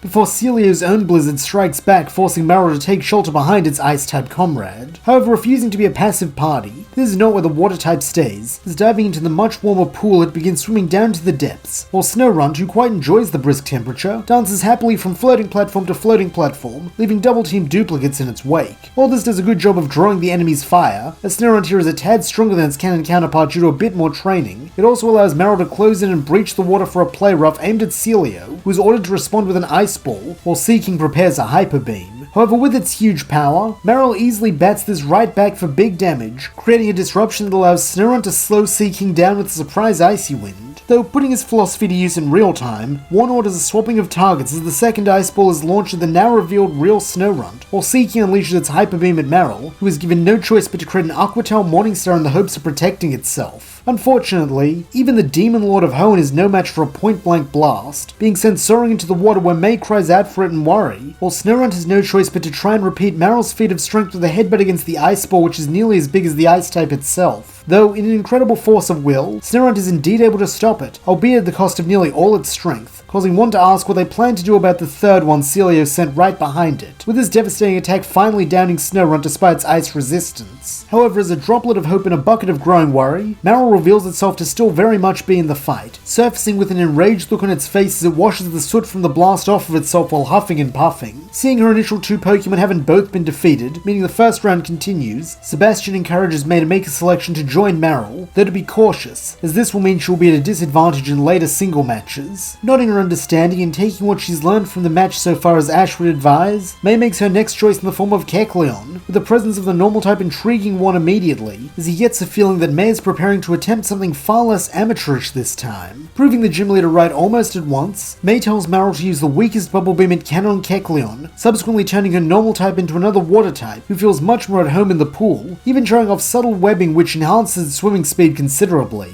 Now with both of her Pokemon in the water, May orders the duo this time to focus all their attention on Seeking, having devised a cunning strategy based on what her Pokédex had told her, that its horn can smash even large rocks. Seeing the fire in her eyes, one wills himself to rise to the challenge, ordering Celio to launch a fourth ice ball into the water, while Seeking is told to meet the opponent's charge with a horn attack. Being experienced partners, Celio and Seeking pull this command off flawlessly, breaking up May's formation and putting their focus into knocking out Maryl as the one closest to fainting. Though showing she was very much listening to the gym leader when he shared his philosophy, May adopts a strategy clearly inspired by him, suddenly ordering Kecleon to catch Seeking with Bind just before it can hit Maryl, who she subsequently orders to swim back over to Kecleon as fast as it can and grab onto it, an order the Aquamouse pulls off quickly, even if it doesn't fully understand what May wants at first. Though this all changes when one orders Celio to release its largest and most powerful ice ball yet, while Seeking is to try and free itself with another horn drill. However, in a moment of that split-second synchronicity the gym leader had mentioned, May tells Kecleon to use Thief, seeing it try to whip its tongue into the air, a difficult feat that requires Maryl's pure power to assist, though together they are able to pull Seeking from the water like you're on the end of a fishing rod, while putting it directly into the path of its partner's ice ball, meaning it is the ball who takes the brunt of the horn drill, sending massive chunks of ice raining down upon both of one's Pokemon, while kicking up enough water that a mist and short rainfall obscure his side of the field. Finally, when this clears and visibility returns to the gym, everyone is shocked to see that Celio and Seeking have been taken down in a double knockout, giving the first round to May, and allowing her to keep her Kecleon for a singles match. With the next round starting, both trainers swap boxes as the battlefield has changed to a more lakefront style, with much more ground to stand on, as one next produces his Love Disc, and May sticks with Kecleon, unsure if she can afford to heed Ash's advice in this battle or not. As the match starts, one strangely shifts style himself, going on the offensive immediately, and causing May to order Kecleon back into the water to catch it with a Bind and Lick combo. However, this is a blatant trap, as when Kecleon approaches, one on Love Disc change tech to a Sweet Kiss, which confuses Kecleon, and worse, reverts it to a normal type, leaving it once again ill-adapted to the water, on top of being discombobulated. Capitalizing on this, one orders a Water Pulse at full power that hits with enough strength to obscure Kecleon and cause a heavy rainfall that activates Love Disc's Swift Swim, with it seeming as though the Hardfish will need it, as its opponent has completely disappeared. This is due to the Water Pulse having knocked some sense back into Kecleon, as well as allowing it to reclaim the water typing, with it using the moment of confusion to turn invisible and dive into the pond. Now at last it reveals itself, springing up and repeating its Bind fishing technique, now with an added Lick for paralysis, making it clear to one that this match will end in defeat. Like Winona, he is not so cruel as to force a friend to suffer needlessly and so surrenders, bringing him to his last Pokemon, though also his most powerful and trusted partner, the effervescent sea serpent Milotic.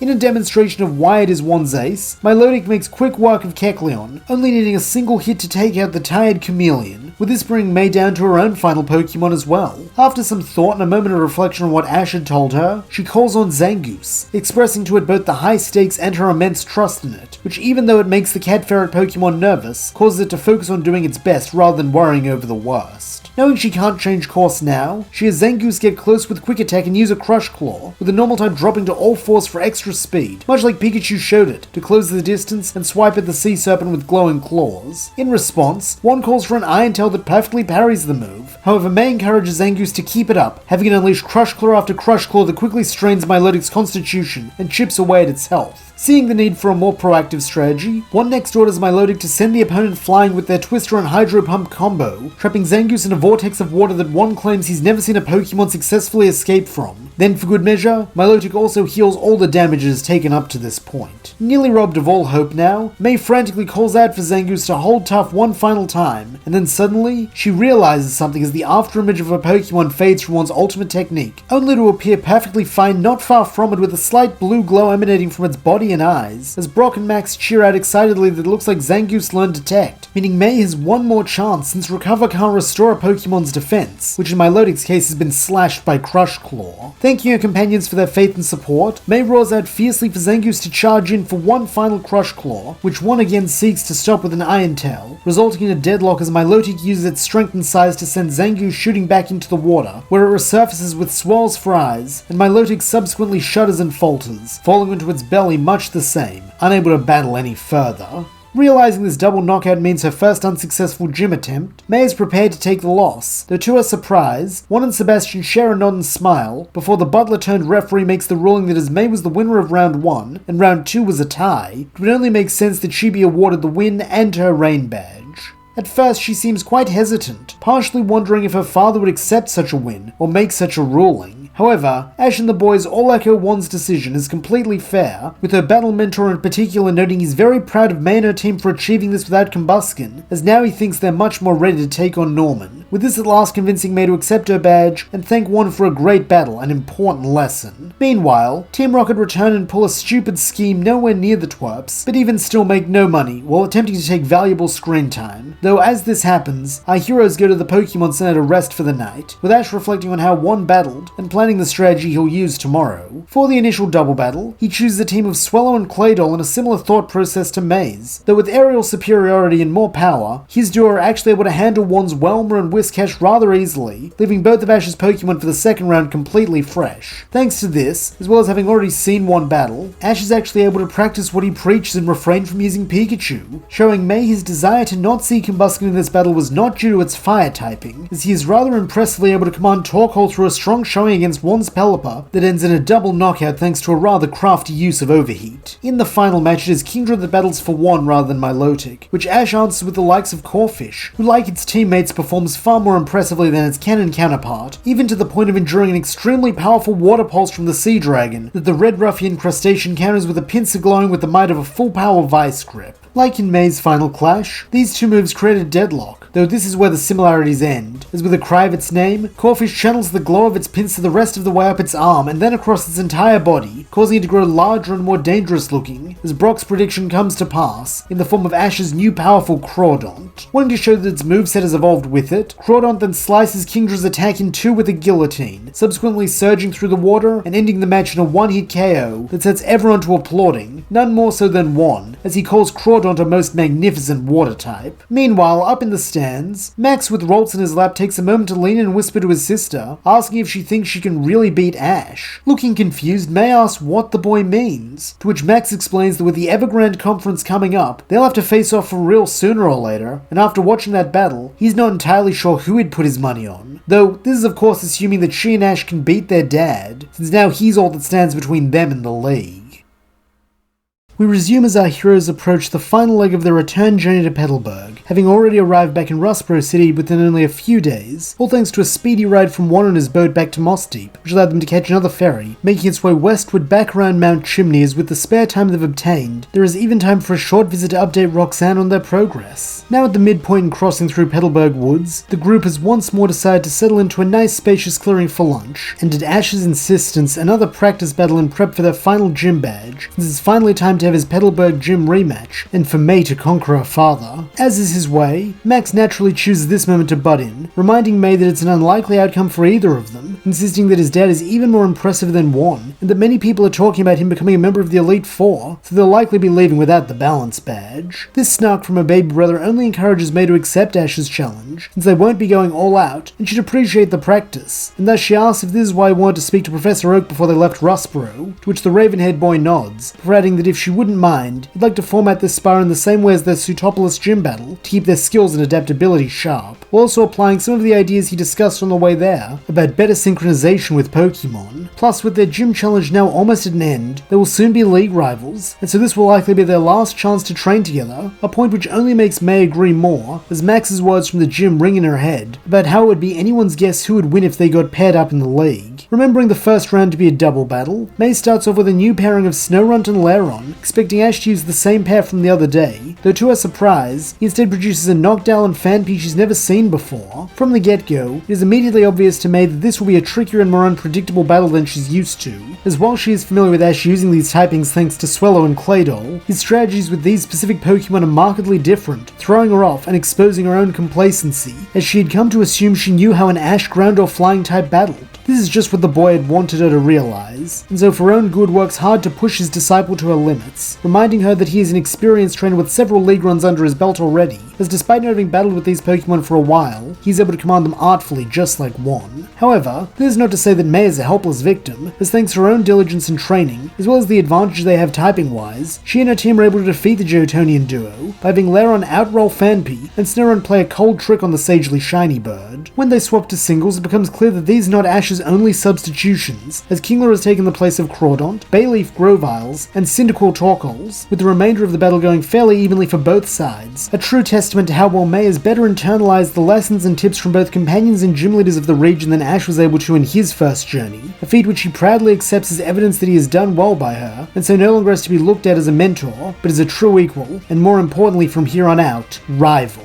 Eyes shining, Max asks if Ash will consider him a rival one day, and accompany him and Ralts on a journey through a region, enough which makes Ash smile considering how he and the younger boy started off. However, it seems Max isn't done with his line of questioning, as having recognized a few familiar Pokemon from the Silver Conference he watched on TV, the boy asks whether Ash plans to use this subbed out team against his dad and beyond, though the Pallet native quickly denies that this was just for fun, moreover citing that he couldn't imagine challenging the Hoenn League without the Pokemon who got him and Pikachu there, so he'll swap everyone back once they get to Petalburg, though maybe he will bring some of them along for their future journey. Meanwhile, May takes solace in this exercise so perfectly meant to give her an early taste of the competition she'll soon face in the Evergrande Conference, as now she feels truly ready to face her father's full power. From here, as a consequence of timing being so different, the events of a double dilemma and Love Petalburg style either don't happen, or would have already taken place pretty much off-screen, seeing things fairly cleanly brought to the events of the Balance of Power, where Ash, in anticipation of a much longer awaited rematch than canon, takes the first battle against Norman. Here though, the match is totally different as an 8th gym battle, as first and foremost is a 5v5, and with May's battle set to be soon afterwards, Norman has already decided to make use of some of the Pokemon from his old Johto team, as well as prepared a surprise, as he starts out the match with a Furret. Like in canon, Ash decides to open with Pikachu, struggling significantly less than his canon counterpart would against Norman's Slackoth, to earn a clean opening victory. From here though, the battle becomes more complicated as the Petalburg leader reveals that like his daughter, he too has a Kecleon, which after being hit by Pikachu's Thunderbolt and coming to share its typing, begins attempting to wear the rodent's stamina down. This prompts a hasty swap to Claydol, who thankfully handles Kecleon's tricks easily with Psychic so Pikachu can be used again later if need be. However, this is not where the similarity between father and daughter ends, as the next Pokemon Norman brings out is a Zangoose, albeit one with a much more typical disposition for the species, and a quite notably larger size. Using its power and consecutive Fury Cutters, it easily exhausts Claydol as well, seeing it swapped out for Crawdont, who has the experience to beat Claw with Claw, at which point Norman's penultimate Pokemon is revealed ironically to be a Tauros, a species Ash has a maddening amount of familiarity with, enabling him to see Swellow tire out and defeat the Charging Bull by outrunning and outmaneuvering it. In a showing of respect for Ash as a challenger, Norman's last choice is his undeniable Ace Slacking, to which the Ravenhead boy responds with the power and tenacity of a Grovyle fiercer and stronger than its canon counterpart, allowing it to defeat the King of the Jungle without need of its Overgrow ability, making for a spectacular end to Ash's Hoenn Gym challenge. Following this outcome, while Norman is cheerful, congratulating Ash on his victory as he recognizes defeat as part of a gym leader's job, Max is left in a state of shock and disbelief, though here Ralts senses his turmoil far before anyone else can take notice, and so psychically soothes the boy, dissuading him from his impulse to steal Ash's badge, allowing him to better accept this outcome and the lesson his father would in canon have to verbalize to him, seeing him merely congratulate Ash a bit teary-eyed as he hugs Ralts with a sad smile and a silent promise that one day it'll be the two of them claiming Dad's badge. With the potential crisis averted, May asks her father what time tomorrow he'd like to have their battle, since presumably his Pokemon need to be taken care of by Nurse Joy before they can fight again. However, However, here Norman reveals his surprise, that he prepared a second team when he heard she was coming so they can have their battle right away.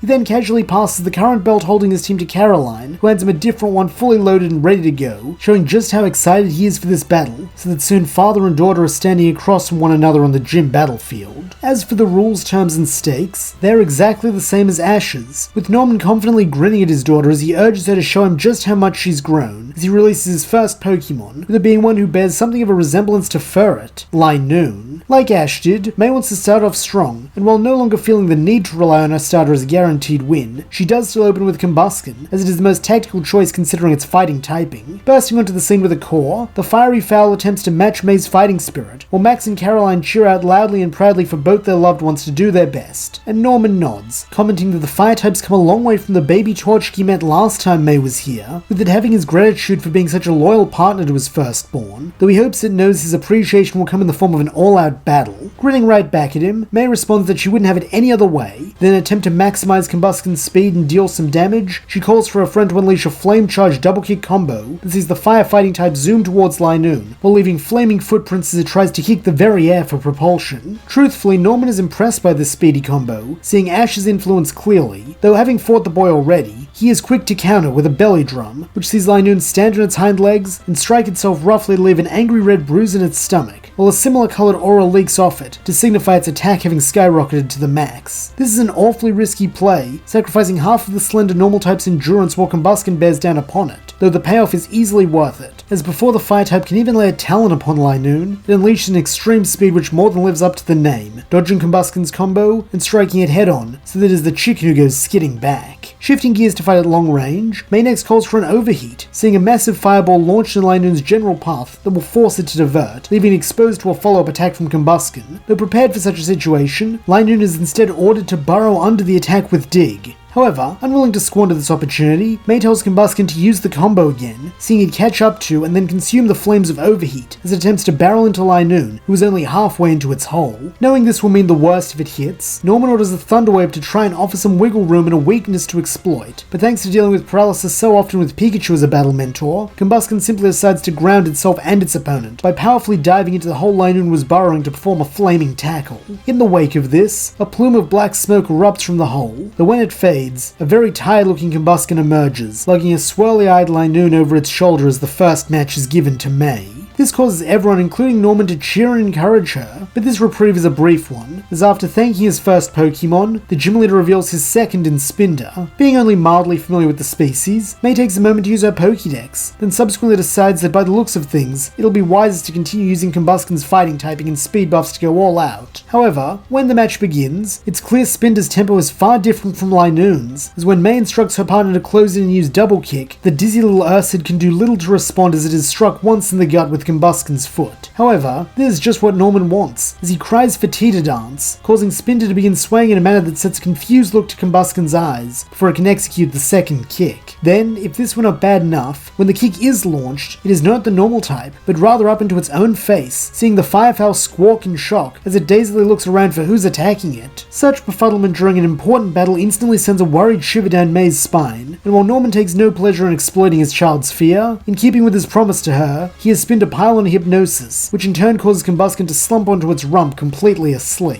Urgently, May cries out to try and wake her partner, but it is of no use, as Spinder subsequently reveals its third move to be Dream Eater, allowing it to siphon away some of Combusken's remaining energy telepathically, though this shock at least serves to wake the Firestarter up and thankfully free it of its confusion. Seeing a chance to rebound, May urges her friend to use Overheat one last time, but sadly before Combusken can even get back on its feet, it is promptly laid out on its back, having been felled by a point-blank Psybeam, which evens both trainers out, and seemingly puts May on the back foot, as her starter and most effective Pokemon in this gym is eliminated. However, refusing to lose her cool, May thanks her dad for pushing her, admitting that while she almost started to panic back there, she was able to keep her head since she's come to love battling, and has been waiting for this day for a long time. Beaming with pride at the maturity his daughter has gained in her time away, Norman questions if she wants to continue, with her answer coming in the form of a V for victory, as she declares that of course she does. She's gonna win, and she's gonna do it with the team she's built rather than what she's been given, as that's what her journey, companions, and most importantly mentors have prepared her for. In an attempt to prove this point, her next pick is none other than Lairon, and while Norman tries to repeat his own killer combo, it seems May has already thought of a counter for both Tita Dance and Hypnosis, by simply calling for the tightest defense color her Iron Armor Pokemon can pull off. At first, Norman is confused by this, until he remembers the opening to Spinder's techniques call for the opponent to perceive the attack, so if Laron's eyes are hidden, it's essentially immune unless they can get close and pry it open. However, the Petalburg gym leader is no fool, and so instead orders Spinda to remain right where it is and unleash continuous Psybeam at full power, seeing the Spot Panda Pokemon launch another condensed beam of psionic energy that slams into Laron's armor, only to deflect off for the most part due to the Steel type's resistance. While it keeps their opponent at bay, Norman's mistake is in thinking May's counter ends here, as he too is caught off guard by a rolling Laron. In fact, even more so due to May's patience with the reveal, with this allowing Laron to barrel through and split the Psybeam down the middle. Wisely, Norman orders Spinda to dodge out of the way with Teeter Dance, showing the versatility of the move in ditzy Pokemon, as Laron is forced to come back around for another pass, and another, with this repeating until Laron has made 5 total passes, and therefore built up a metric ton of speed. This gives May an idea, as she once again calls for Laron to spin in place and then stop to use an extremely powerful Mud Slap from far away, though Laron has different plans, instead transferring the momentum from rollout into a headlong charge as it locks eyes with Spinda. Seeing his chance, Norman takes this opportunity to call for a Teeter Dance. However, even when it's clear the armored monster is confused, it has already built up far too much inertia to change course. In fact, a mild glow has begun to shine from its armor as it brutally slams into Spinda for what is obviously a very newly learned double edge. Though the sight of her friend treating its body so harshly at first worries May, Brock and her father tell her to look closer, and so even as Laron is shaking off the recoil from the move in its confusion, it seems absolutely no worse for wear, as it seems to possess the Rockhead ability. Excited to see if his daughter can keep her momentum, Norman recalls his fainted Spinda with its replacement being another member of his Johto team, specifically an Apom, who makes itself known as it chatters eagerly in anticipation of the battle. Wanting to test out the new power of Double Edge without fear of recoil, May calls for another one, while Norman does a fake out, with her seeing Apom flip into a handstand, before flipping in to clap its tail hand against the ground extremely loudly, so the resultant sound causes Laron to flinch. Seizing the initiative, Apom then deftly crosses the distance between them using acrobatics, before jumping onto Laron's head where Norman next has it execute a tickle that even Laron isn't immune to under all that armor. As her father is clearly trying to weaken their attack and defenses for a big finisher, May disrupts this by asking her tank to take Apom for a ride. The meaning clear as it quickly curls back up and begins rolling out, forcing Apom to run and balance atop it or risk being run over. However, showing those acrobatics again, the long-tail Pokemon demonstrates an extreme level of dexterity and agility, as it's able to run on all fours in tandem with Laron's rolling to free its tail up to continue tickling the Steel type from its unprotected sides. Now the victim of a much more expertly employed disruption, Laron quickly loses control of its rollout, allowing Apom to steer it into a wall, resulting in a bang that shakes the gym itself, before Laron uncurls and lies prone, unable to battle. Thinking about how craftily Apom and her father fight together, May adopts a devious smirk, and so calls out Snorunt as the third Pokemon, trusting they can both compete with the Trickster Chimp and cool down its fighting spirit. To this end, when the signal to begin is given, she focuses on Snorunt's strengths, having it refrain from attacking and instead fill the field with as many double-team clones as it can, the result being an army of Snow-Hat Pokemon scampering around Apom and overexciting it, as nearly every time Norman orders it to move around with acrobatics, sabotage with Tickle, or attack with Mega Punch, it hits nothing but cold air, only to be on the receiving end of either Icy Wind or Headbutt. As a result, it is not long before Apom gets antsy enough to simply start attacking clones indiscriminately as May had wanted, so that when Apom does eventually strike something solid, it is only a mass of melting snow molded into the vague shape of a faux Snorunt, with this serving as an easy way to stop the purple monkey in its tracks long enough to attack Apom's blindside with a full power Icy Wind that freezes it solid, before landing a final headbutt that renders it unable to battle. At this upset, Max lets out a cheer, having subconsciously begun to root for May, as he cannot help but be impressed with how well his sister is matching his dad. Likewise, as pride swells in his chest, Norman brings out his penultimate Pokemon, Kangaskhan, with May once again using her Pokédex to learn more about the Pokemon, partially because the Kangaskid is simply too cute. After some thought, she settles on having Snorunt keep up its tricks, though it seems Kangaskhan has an answer to their indirect tactics in the form of a Protect barrier to defend herself and her baby, while Norman makes use of technically having 2 Pokemon on the field, as there are now 6 eyes simultaneously scanning for the real Snorunt amongst its clones. Thanks to this, it does not take long for the gym leader team to spot their quarry,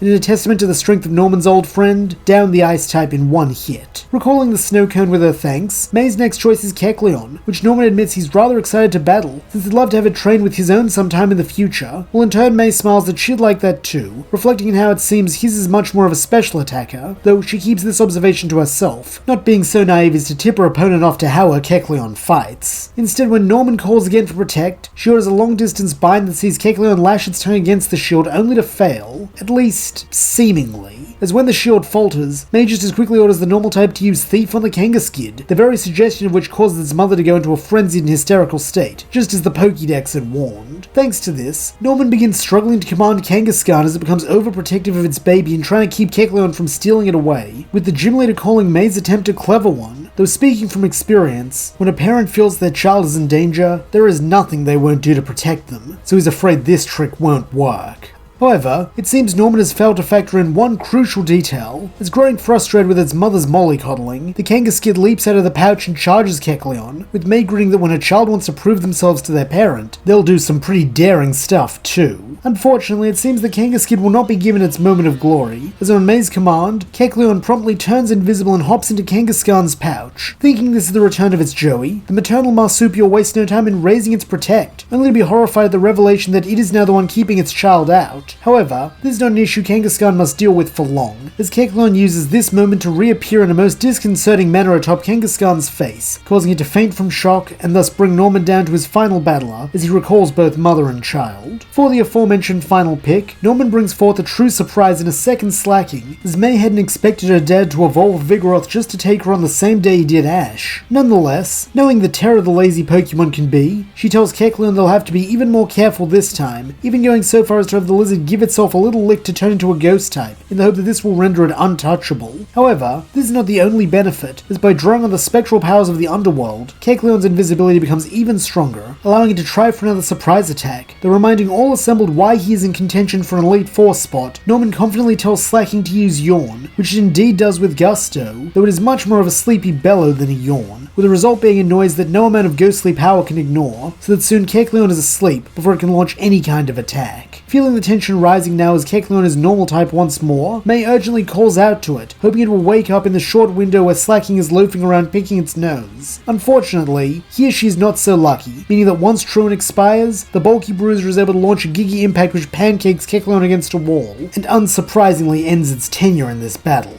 Now it is May's turn to choose her last Pokemon, and as she looks between her final two Pokeballs, she weighs her options carefully. On one hand, Meryl's huge power, and more importantly ambition to be simultaneously the cutest and strongest, would probably make it the most logical choice to contend with the King of the Jungle. Though on the other, that gut instinct that Ash has always championed she go with above all else calls for her to choose her Frady Cat Ferret Pokemon, as this may be just the challenge it needs to help it gain confidence in itself as a strong battler. And besides, even if today isn't her day to obtain a balance badge, they've still got a whole month until the Hoenn League tournament, and so with no fear or burdens weighing her down, May brings out Zangoose, with sweet and genuine encouragement that she knows it can do this and become the ultimate version of itself, just like they both promised they would the day they met. Remembering how it technically fell first against Milotic, and seeing that this opponent, though laid back, is surely fiercer, Zangoose of course seems hesitant, but by the same token, it has come a long way from the cowardly outcast it once was, and so swallowing its fear gives its trainer a valiant nod to say that it's ready. Beaming at this resolve, May orders it to begin with Quick Attack, seeing it shoulder charge into the behemoth normal type opposing it, while Norman attempts to call for a super effective Hammer Arm to retaliate. However, thanks to Zangoose being so much smaller and faster than the cat ferret the gym leader is used to, he is able to slip through an opening in Slacking's defenses, avoiding the brunt of this attack and only feeling the strong winds that come off it as it attempts another Quick Attack as part of its now trademark hit and run tactics. In turn, Norman keeps up the cry of Hammer Arm, albeit only half as often as May, due to Slacking's ability, with this evening out, as while Zangoose lands more than twice as many hits as its foe, each of the lazy Pokemon's moves are super effective. However, as it turns out, the deciding factor of this match may not in fact be hits, but stamina, as both Pokemons are fading fast, Zangoose due to its constant movement, and Slacking courtesy of having to move those heavy muscles, as well as being frustrated by its lack of success. However, all in all, it seems that Slacking's stamina is fading faster, a truth which is not lost on either trainer, as Norman calls for a Slack-off hoping to heal his friend, though this also creates a fairly massive opening, as now Slacking will be inert for twice as long, allowing Zangoose to close in for 2 consecutive Crush Claws, leaving all uncertain as to whether the Great Ape's stamina is higher or lower than it was before the Slack-off. All the same, as Zangoose had needed to get close for the Crush Claw, it is now in melee range, allowing Slacking to get off a Hammer Arm which turns Zangoose's pupils into fearful pinpricks when it sees the blow coming. However, in a testament to its growing resolve, the cat ferret does not flee, standing firm as the attack draws nearer and only moving when May gives her command, with that being Detect. Like during the battle with Hoenn, Zangoose then takes on that blue hue, as with enhanced speed it avoids the attack, only to counter with a powerful Crush Claw, fueled by all the terror it had to stifle. Though this is not the end of Zangoose's assault, as with Truant now active once again, the small and normal type is entitled to another free hit, and so channeling all its force of will, Zangoose lets off a final Crush Claw on May's command, which actually manages to briefly lift Slacking off the ground, before it crashes back down into the wooden floorboards of the gym with spirals for eyes. And just like that, the battle is at an end, with everyone gathering around May and Zangoose to give their congratulations, with none being prouder than Norman, who presents her with her balance badge, and beams the couldn't be happier. He then makes a statement that comes as something of a shock to everyone, as he reveals that in light of how much progress she has made, he feels a lot more confident in actually entertaining the invitation he's received to join the Hoenn Elite Four, so if May would be willing to indulge him in chasing the next step of his own dream, he'd like to offer her the position of Petalburg gym leader. Not needing to think about it for very long thanks to encounters and personal battles with trainers like Flannery, Roxanne and Liza, May is more than willing to accept, though before that happens, she's definitely going to take on the league, and probably do some more training too. This is more than acceptable to Norman, as he knew that none of these changes would happen overnight, and besides, he doubts May would have the position for all too long with her brother coming after her, a statement Max and Roltz confirm with matching grins, while May playfully teases that even if they started training now, it'd take them a million years to catch up to her. Wanting to avoid a fight breaking out between her children, Caroline then speaks up, insisting they all stay the night and join them for dinner, promising to even make May's favorites, since after all that's happened today, they have plenty to celebrate. We resume with our heroes on Evergrande Island, having finally arrived at the site of their upcoming Hoenn League challenge. However, due to not needing to stop off in Slateport for the Grand Festival, they are actually a week earlier than in canon, meaning the only ones around are League officials and a few particularly serious competitors. Thankfully, this latter category are exactly the kind of people Ash and May know will be their greatest rivals, while Max is eager to check out their strong Pokemon, and Brock is just excited to be on the same island as so many Officer Jennies and Nurse Joys. As for Norman and Caroline, their interests lie in the League Torch, with Norman revealing that when he took on the Hoenn League many years ago, he was a torch runner, with Ash and Brock agreeing that they've been torch runners in the past as well. While looking slightly puzzled, May asks what that is exactly. Shaking his head that he can't believe she's competing in the league when she doesn't even know that, Max answers the torch runners are the ones who carry the torch into the arena to begin the conference, with Ash grinning that it's really fun, and they should all sign up to do it. While May had truthfully been more interested in checking out the island's restaurants with their spare time, it's rather difficult to admit that with her mum and dad watching on proudly, and so letting out a sigh, the brunette acquiesces, heading to the League HQ with the rest of the group, where she and Ash are accepted for the position without issue, especially when Mr. Goodshow learns that his old friends from Kanto are here. Though they're not the only ones present, as when the pair sign up, they're greeted by another aspiring torch runner named Tyson, who is accompanied by a surly Meowth in boots. Smiling with a warmth that makes up for his Pokemon's bad attitude, Tyson invites them out to lunch with him as a way of getting to know each other, an act which immediately puts him in May's good graces, with it quickly becoming clear that she and Tyson are kindred spirits, as when they arrive in a small out-of-the-way bistro they both gush over the food, so that soon the pair are making plans to hit up every restaurant on the island together, alongside Kecleon, who at the scent of food burst from its ball and began stealing snippets from everyone's plates, much to Tyson's amusement and May's annoyance. However, this is not all they talk about, as upon learning that Tyson is a fellow competitor, he, May and Ash begin swapping stories of their journeys so far, with Norman recounting how his battle with Tyson was one of the toughest he's had all season, especially that Meowth of his, who is quite the normal type, take it from him. Modestly, Tyson waves this off as being more to Meowth's credit than his, though by now he has piqued the interest of both Ash and May, who implored the maroon-haired young man to battle them so they can test their mettle, even if it's just a quick spar in case they don't get paired up in the league. Laughing good-naturedly, Tyson replies that they'll see how it goes, since for now his focus is on his torch-running duties, something everyone can understand. Over the next week, Ash and May split their focus between battle training and prep for the torch run, growing close to Tyson as a result, with him frequently joining them for meals and getting to know them and their Pokemon. Consequently, while he was originally rostered to do the final leg of the run and be the one to light the torch, he instead requests to take the starting stretch, so that Ash and May can have the glory of finishing things off. Graciously, Mr. Goodshow accepts this request, much to the pair's delight, and since Ash has already lit a league torch once before, he sees to it that when the day finally comes, he positions himself in the penultimate spot, handing the torch off to May for the final leg, and applauding with everyone else when she enters the stadium and officially declares the Evergrande Conference open. Following the opening ceremonies, the gang go out to dinner to celebrate, with Norman declaring it his treat. As a result, May implores the others to check out a new pasta place, with it not taking much to convince them, though Ash is a little hesitant when he learns that their specialty is spicy spaghetti with tomato berries, remembering all too well the sensation of eating one of those burning berries before. Nonetheless, being the more adventurous one, at least when it comes to culinary expeditions, May is quick to order herself a big bowl of the stuff, Though this is not the only thing she receives, as not long after chowing down, an older girl with oceanside green hair approaches the table and calmly asks what she thinks of the pasta. Midway through a big mouthful, May rather impressively slurps down the contents of her fork before flashing a wide grin and beaming that it's amazing. The spice really opens up her taste buds. She can taste all the little flavors combining in her mouth. Smiling fondly at this exuberant reaction, the young woman replies that she feels exactly the same way, which is why it's her favorite, before introducing herself as Katie and stating that she already knows who the younger girl is, having seen her light the league torch. Hearts in his eyes for a beautiful young woman who admires cooking, Brock uses this moment to pipe up, claiming that he was a torch runner once too, only for Max to promptly shut him up, though surprisingly Katie doesn't even seem to notice the disturbance, her eyes still on May as if scanning her, as she next tells her to eat up, since there's something undeniably fascinating about the girl, so she wants her at full strength for when they battle. She then bids the group good night and turns on her heels, causing Ash and May to look over each other, stating that she seems nice, but also kinda intense, so they should keep an eye on her moving forward. This turns out to be a good instinct, as the following morning Katie is among the first runners to battle in the preliminary round, with her analytical style making quick work of her opponent before they can even land a hit on her Pokemon. However, she is not the only one to prove her strength in these opening stages, as not long after Katie, both Ash and May are called to battle, though due to a bit of bad luck, the matches are at the same time so they can't cheer each other on. All the same, the pair wish each other luck, while teasing the other better not lose, since after all they've been through, the only way either of them are allowed to leave this tournament is at the hand of the other.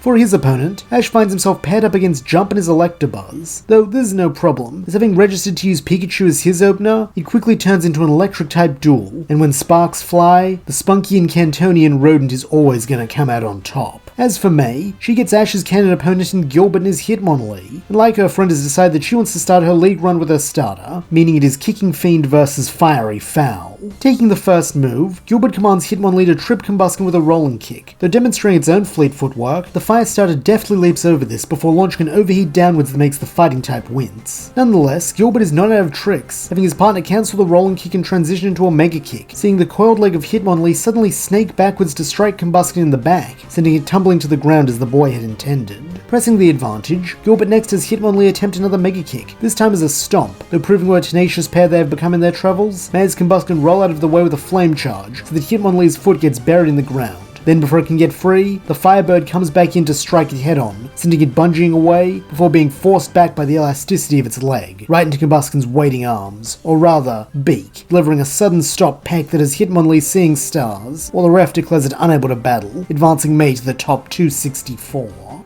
For the qualifying rounds, the format has changed from single battles to doubles, though this is not an issue for Ash or May, as having practiced with the format, they are more than capable of winning their first double battles with ease, as are Tyson and Katie, the latter of whom having taken to watching each of May's matches in a way that makes the young girl unsure if she should feel flattered or unnerved. However, there is one thing that she knows precisely how unnerved to feel about, and that is her third round opponent's first Pokemon, Tentacool. Having already won their matches, Ash, Tyson, and Katie are all in attendance, so cannot help but notice when Norman, Carol, and Max all grimace in unison, with the bespectacled boy muttering that this is really not good. Evidently this is true, as at the sight of the jellyfish May had frozen, having to be reminded to bring out her own Pokemon or face disqualification, causing Ash to question what's gotten into May all of a sudden, since he's never seen her act like this. Sheepishly, Caroline begins to decide that it's really her fault, though somehow hearing this over the din of the crowd, May shrieks at her mother not to tell that story. This at least does animate the girl enough to bring out her Lairon and Zangoose, while also recognizing her opponent's second Pokemon is Houndoom, having missed that entirely in the terror of the tentacle sighting. Unfortunately, in spite of this brief perk-up, the girl is still plainly on the back foot, as she puts all her effort into having her Pokemon gang up on Houndoom, to the point where she is practically ignoring the water poison type like she doesn't want to acknowledge its existence. This is a clear tactical error, as by doing this, she allows Tentacool to get off a series of super effective attacks on Lairon, taking it out and significantly worsening her shot at victory, as the Iron Armor Pokemon's Mud Slap was super effective against both of her opponent's Pokemon. Grimacing now too at the sight of their friend fumbling an easy win, Brock and the assembled league participants implore Caroline to tell them why May seems so afraid of the jellyfish Pokemon, with Ash insisting that maybe if they know, they can help her. Recognizing the earnestness in his eyes and voice, the orange-haired woman recounts that it all began when May was very young and they were on holiday at a beach, as one day while out swimming, she suddenly found herself surrounded by a swarm of Tentacool and was unable to get away. Compassionately, Brock sighs that such an event would traumatize any child. Though shaking his head, Max gravely assures him that the worst is yet to come. Furrowing his brow, Tyson asks how that's possible, though still in her sheepish tone. Caroline explains that when May called for help, she came to try and save her, but due to the blue swim cap the girl was wearing and her hair flowing into the water, she accidentally mistook her daughter for one of the Tentacool and threw a Pokeball right at her head. As one, Ash, Brock, and Tyson all wince, concurring that this is a pretty rough childhood experience, while Katie says that she hopes May is able to overcome this trauma. Nonetheless, wanting to help May through this, the group all cry out their support for the girl, with Max well-meaningly, but perhaps foolishly cheering that she looks nothing like a Tentacool now. Strangely enough, this is just what May needs to hear, not because of his encouragement, but because the sheer anger and embarrassment of having her childhood trauma made public is able to burn away all of her fear and replace it with the determination to end this battle as fast as possible so she can go find a hole to hide in. Consequently, she has Zangoose rush in with Quick Attack and tackle Houndoom, though not to down it, but instead to assert dominance, as she has her ferret friend clamber onto its back and mount up for a head-on charge at Tentacool. To Zangoose's credit, when they first met it never would have considered such a reckless strategy, though having grown alongside May, it is ready to confront its fear since it can see she is doing the same. With this in mind, Zangoose steers the Devil Dog right into the jellyfish Pokemon, trampling it before leaping off just as Houndoom collides with a wall, taking it out thanks to all the damage it took at the start of the match. Then, on May's command, the once cowardly normal type demonstrates a new move it learned during the week of training, Close Combat, with this seeing it and Tentacool vanish in a cartoonish cloud of dust and flailing limbs.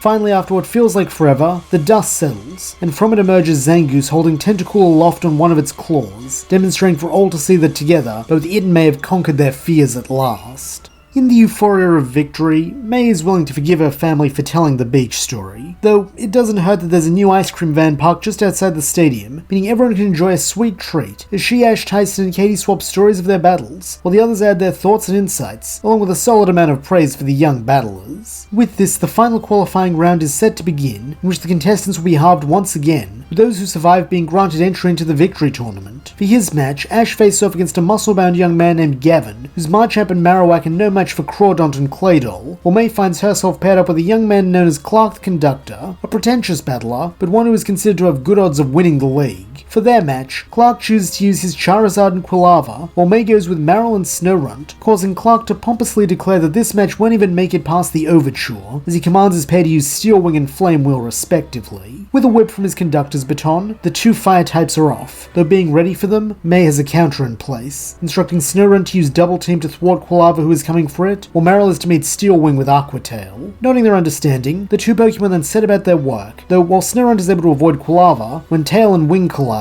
Marill comes out the loser, being sent rolling backwards. Smirking, Clark taunts that it looks like Marill is little more than an understudy, not yet ready for the big stage, though this is just the wrong thing to say, as it inspires Marill to perform a little ditty of its own called Laugh All You Can, for soon I will make you rue those words, pathetic human, the first verse of which is centered around Charizard, and taking it out of the sky. To this end, on May's command, the little blue demon lord uses the real Snorunt as a springboard to leap into the air after Charizard, catching in the stomach with a surprise Aqua Tail and causing it to roar in pain. Unfortunately, this does reveal the identity of its target to Quilava, who zeroes in on the Ice type, though this is not a concern, as it seems Marill has an Aqua Tail for it too, using its descent to gather up more force for the hit so that when it lands on top of Quilava, two lumps form on the Fire type, one on its back where Marill sits, and the other on its forehead courtesy of the Morning Star. Understandably, this sends the Searing Stoat staggering, putting it in a prime position for an Icy Wind from Snorunt, and as the Fire type finds itself frozen solid in 2 days to reignite its head or tail flames, Marill is at last free to turn its attention back to Charizard. However, unlike last time, it seems the aquatic menace will not have to seek out its rival, as refusing to allow one of his Pokemon to be immobilized, Clark swishes his baton and orders Charizard to use Heat Wave on its frozen partner in the hopes of defrosting it. Thinking fast, and proving herself a true disciple of the Ash Ketchum school of unconventional strategy, May instructs Snorunt to meet this head-on with an Icy Wind, resulting in a thick fog blanketing the field as hot and cold air collide. Showing the first sign of his smug facade cracking, Clark worriedly calls out for Quilava, though it is not Quilava who responds, but Marill, as with a fearsome war cry, it bursts from the cloud, having jumped on the Fire Ferret's head lump to gain height. However, this is not all it does, as gathering up all the water vapor in the air from the melted ice, it creates a massive misty Aqua Tail, which it swings upwards, collecting first the semi-defrosted Quilava, and second the completely stunned Charizard, with both being little more than bugs on a windshield as they are lifted up, and then slammed back down for a colossal amount of super effective damage. Unsurprisingly, such a move is more than enough to take them out, and as the mist dissipates and swirls around the bottom of the battlefield like the domain of a sinister demon, Meryl stands triumphantly atop its vanquished foes, claiming all the credit for this victory, and proudly declaring itself a dragon slayer amongst its already impressive roster of titles. As for Snowrunt, despite having been the strong support without which none of this could have happened, it makes no attempt to burst its battle partner's bubble, instead performing a happy dance at Meryl's side, cheering it on just as the crowd does when they and their trainers are declared the winners. Following this, May rendezvous with her friends and family back at the Pokemon Center, figuring that her team could use a rest, especially since they're in the victory tournament now, which means nothing but full 6-on-6 battles from here on in. Naturally, Norman and Caroline have nothing but praise for their daughter, with Norman beaming that he has every confidence May will make it even further in the finals than he did in his youth. Likewise, Ash, Max, Brock, Tyson and Katie had their congratulations, with Max even admitting that he and Roltz forgot to breathe for a moment when Meryl pulled off that massive Aquatail even bigger than the one in Dewford. Smiling, May calls them all the best, while flashing her trademark V for victory, in a wordless promise not to let them down as she keeps aiming for the top. However, all joviality quickly drains from her face when the victory tournament opening matches appear on the Pokemon Center's main television screen, and as she looks up at the familiar image next to hers, she finds herself unsure how to feel.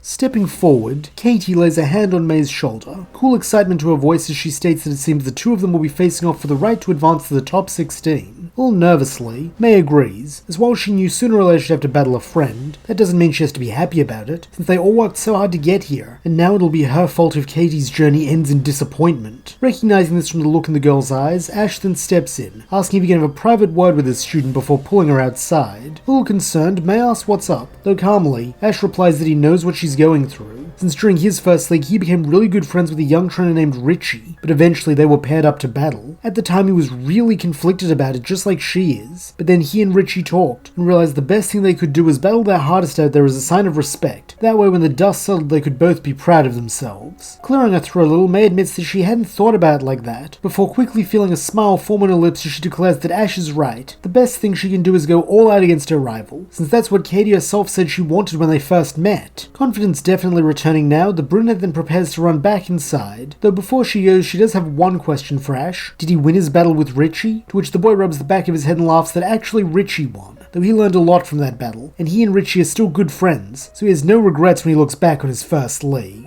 Bolstered by this, May eats heartily when the group head to the cafeteria afterwards for dinner, with it only being now that May thinks to ask Ash and Tyson who their first matches of the victory tournament are. While Tyson admits that he doesn't know his opponent, Ash grins that his is actually someone he and May have heard of but never met, that being Vito Winstreet, the son of that family they battled not long after leaving Mauville City. Eagerly, May grins this will be a good match since she remembers how tough the family said Vito was, with Ash nodding that he's looking forward to it, so they'll both have to give it their all tomorrow. However, as they will find out, tomorrow is actually a day of rest, with Ash and May using this to train with each other, with the battles being more frenetic and forceful now that they stand as peers rather than master and student. Through this, both trainers feel as though they're as ready as they can be for the battles to come, so that when they return to the Pokemon Center to find that Norman, Caroline, Brock, Max and Roltz have spent the day organizing a celebration for the pair of them making it to the victory tournament, they're able to enjoy it unreservedly, without worry for what tomorrow will bring. The following morning, May is the first called up to battle, with Katie standing poised and confident as ever across from her, that cool analytical glint to her eye that she has shown many other opponents before crushing them. Figuring she may never get another chance if she doesn't ask now, the young brunette queries why her rival has shown such interest in her throughout the tournament, to which Katie answers that it was her passion during the torch run and at the restaurant that drew her attention. As someone who lives in a world of cool, calm logic, to see a trainer full of such red-hot zeal fascinates her, like the addition of tomato berry to spaghetti.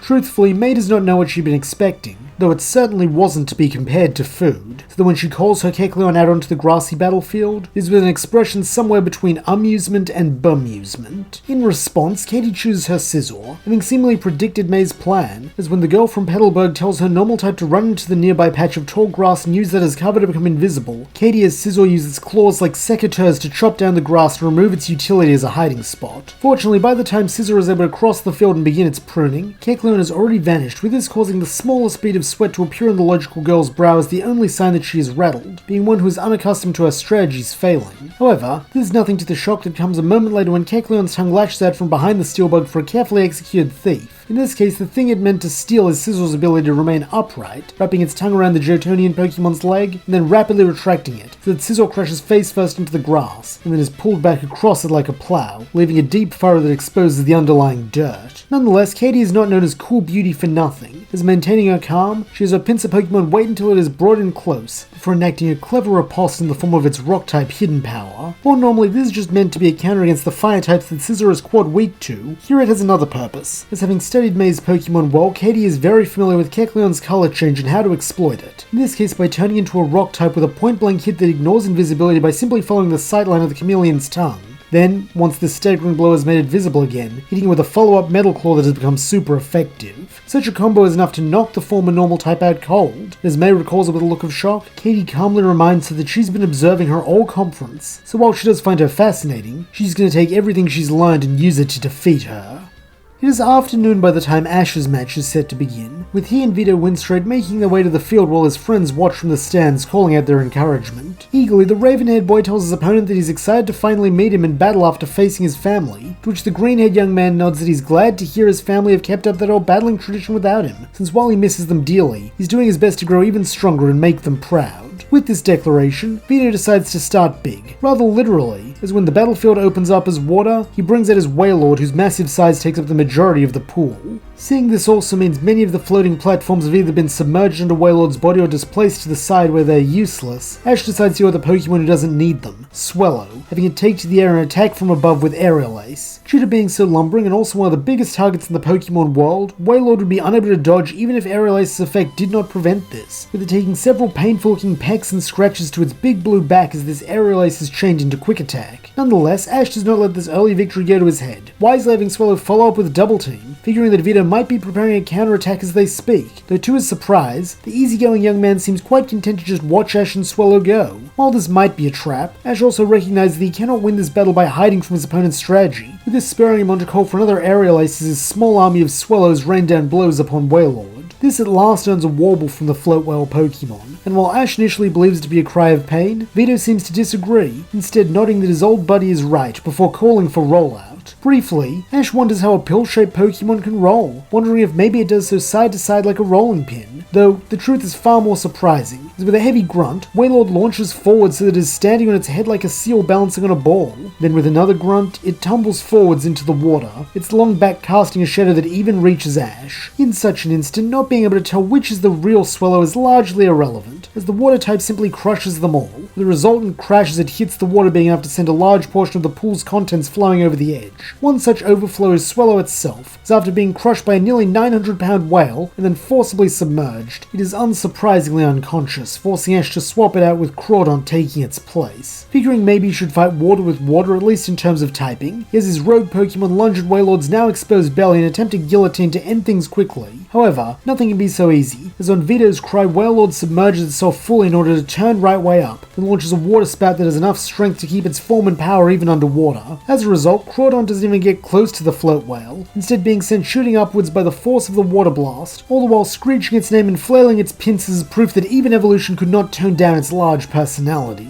Worriedly, Ash cries out for his friend to hold tough, with it being fortunate that it is making a water landing, as when it crashes back down to the pool with a splash, it is able to surface, albeit with a few scuffs to its hard shell. All the same, when Ash's cry, it goes in the attack once again, this time slashing through the water with crab hammers to create a series of aquatic blades that race towards Wailord. However, once again this is met with water spout, though knowing what's coming this time, Crawdon dives to avoid it so that only the water blades are destroyed, before re-emerging beside the float whale Pokemon in an attempt to crunch with its pincers. Unfortunately, this is just as ill-fated as its other tricks, as by slapping its fin against the water a second after Crawdon has clamped down, Wailord is not only able to flick the water dark type off, minimizing the damage, but also create an earthquake in the water that sends Crawdon crashing into the side of the tank with a solid thunk. However, there is one small bright spot. Crawdon did do damage to Wailord, which means when the pure water type fires a water spout with the intent of finishing Ash's Pokemon off, it is weaker. Capitalizing on this, Ash takes a chance, commanding his friend to put all its strength towards swimming into the spout. From his side, Vito calls this a brave strategy, and one he respects, but it won't work, since his Wailord is the master of the ocean. Though grinning right back at him, Ash replies they're not in the ocean, though he and Crawdon are about to make waves. At that moment, the rogue Pokemon emerges, leaping from out of the jet of highly pressurized water with one of its claws raised as it begins to glow. Having seen this before in Ash's first attempt, Vito yelps for Wailord to stop it with a counterattack, since its clear Crawdaunt is on its last legs, so one more hit should finish it off, though unfortunately, as against Swellow's attacks, it is simply too slow moving, so that before it can act, the crustacean's claw connects, delivering all the power of Guillotine, and knocking the giant Pokemon out in one blow. Jumping back in time to May, she has managed to level the playing field somewhat with her Combusken summarily defeating Katie's Scizor, then tying with her Mischievous due to her infamous Destiny Bond strategy. Now in her starter's stead stands Snorunt, ready to cool things down after those last few fiery fights, while across from it, Katie has chosen Venomoth, now that the fire type is gone. Refusing to be caught on the back foot again like she was with Destiny Bond, May tells Snorunt to get right into the fray with Headbutt, though calmly, Katie just tells Venomoth to stop this. At once, rings of sonic energy bathe the field, though nothing happens to Snorunt, leaving the girl from Petalburg highly confused, though evidently, she is not the only one, as when Snorunt dives into the air, it does not point its cone-shaped head at its target, but directly down, planting itself into the upturned dirt like the world's cutest lawn dart. Worriedly, May asks what her ice type is doing, but the answer becomes clear a moment later, when it starts whacking itself in the face, revealing that it has been confused, and that Katie's unspecified attack must have been supersonic. This is bad, but it is not untenable, as when May tells it to get back up and try Icy Wind, a flash of lucidity washes over its face. Unplugging itself from the ground, the Snowhead Pokemon then attempts to make good on its trainer's order, dancing happily on the spot, or breathing a gust of chilly mist up at its foe. However, here too Katie has a solution, calling for Disable, so as Venomoth's eyes flash blue, a different look of confusion from before comes over Snorunt, as it tries and fails to remember how to use Icy Wind, while the small vapor already created dispels in the warm morning air, leaving the Poison Moth Pokemon unharmed. In a confident tone, Katie then explains this is her foolproof lock strategy, and one she's been itching to test against May. Confuse the opponents so they hurt themselves, then if they somehow manage to break free, disable the move and wait for them to start hurting themselves again. Unfortunately, by the looks of it, Katie's strategy is pretty flawless, as by now Snorunt has sunk back into its stupor, creating a line of double-team clones, all of which do a synchronized dance of slamming their faces painfully into the ground. Urgently, May tries to get them to focus up and use Headbutt, but this falls on deaf ears, with the only upside being that after one particularly nasty self-inflicted injury, Snorunt is too dazed to maintain Double Team, so she only has to deal with one adult ice type, not 5. As this happens, Katie and Venomoth do nothing, with this intriguing the young brunette, who asks why her rival isn't attacking, to which Katie sardonically asks would May rather she was attacking? Taking the girl's surly silence to mean no, the cool beauty then elaborates that she has no need to. This strategy is all about letting the opponent destroy themselves while Venomoth doesn't need to burn its energy and stamina pointlessly. Seeing the logic in this, May admits that it is a good strategy, but it's not as flawless as she initially feared, as when she calls for another Headbutt, Snorunt's eyes snap back into focus and it leaps, catching the poison bug across the thorax for a critical hit and making it chitter unhappily. From her side, Katie admits that was well done, or maybe it was just lucky. But either way, she does have an additional step to her strategy, a contingency for if her foe can escape the Doom Loop, Stun Spore, as this will trap Snorunt in place and allow her to reapply Supersonic, so it will need to overcome both paralysis and confusion to hit her Pokemon, a statistical improbability that even May's passion cannot overcome. Truthfully, the younger girl is inclined to agree, though this doesn't mean she can't stop it before it happens, as putting all her faith in Snorunt to make a comeback, she orders Icy Wind at the same time as Katie's Stun Spores begin to deploy. For a moment, the little ice type looks baffled, as if it is racking its brain and finding nothing, though just before the goldish powder hits, this all changes, as with the expression of one who has just recovered something precious that they thought was lost to them, it huffs out a volley of snowflakes and ice crystals. Due to being denser than the spores, these act as a shield between them and Snorunt, so that instead of a paralyzed ice type, the audience are treated to golden snow as the stun spores coat the Icy Wind, before blowing up and into Venomoth's face. As a result, the Poison Moth Pokemon is not only paralyzed, but also dealt the damage of Icy Wind, a fact that only compounds as between the sudden chill stiffening them and the paralysis locking them up, its wings cannot support it any longer, causing it to crash to the ground. While it's not bad enough, Snorunt then begins rushing towards it, with this giving Katie a first-hand view at how terrifying her strategy must be to her opponents, as she must watch in horror as Venomoth is headbutted off the grand stage and into the wall where it lies unconscious. With this victory, May has at last secured herself a lead, and not only that, but with 3 of Katie's Pokemon down, it is time for intermission and the changing of the field, meaning from here on out, it's a whole new battle.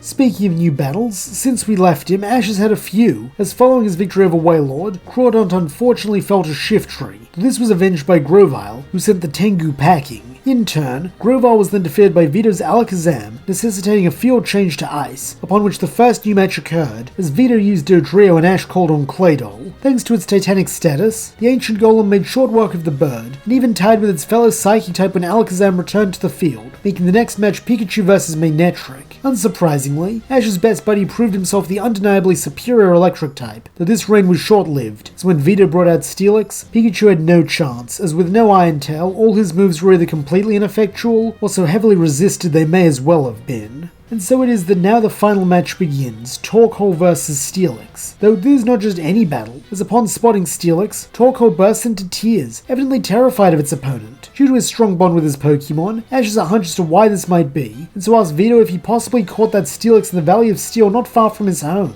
Grinning happily at the memory, the Windstraight Scion nods that he did, before asking why, to which Ash answers that his Torkoal was also from there, and used to be bullied by a Steelix, who he believes may be this Steelix, which is why it's so upset. Sighing, Vito gives his deepest apologies for his friend's past misdeeds, who is afraid he doesn't have any other Pokemon with him, so this will have to be the matchup, with Ash shrugging that it's fine, before urging Torkoal not to be scared, but to instead look at this as a chance to show its former tormentor how strong it's gotten. Liking the sound of this, the cold Pokemon erupts with a gout of smoke that dries its tears before going on the attack with an all-out overheat. However, having been prepared for this, Vito responds with an Iron Tail, batting the blast back and causing it to hit Torkoal for a powerful explosion. Letting out a pained screech, the hot turtle goes skidding back, though thanks to its steely hide and even steelier resolve, this is not enough to take it out. However, it is bad news, as that overheat was the strongest, so now any further usage of the move will pale in comparison. Nonetheless, when Steelix next goes for a dig, Ash and Torkoal are quick to respond, cleverly employing a burst of black smoke to obscure their part of the battlefield, so when the Steel Serpent rises, it has missed its mark. Fortunately, the same is not true of Torkoal, as at that moment a second overheat burst from out of the smoke to strike Steelix head on, and with its tail still mostly buried in the ground, it cannot bat the super effective move away. Approvingly, Vito calls this a clever plan, as that was still a decently strong fire move, though Ash is not the only one with powerful moves, a fact he makes clear when he has Steelix follow the gap overheat made in the smoke right back to Torkoal, so that it may grab at its metallic maw for a crunch.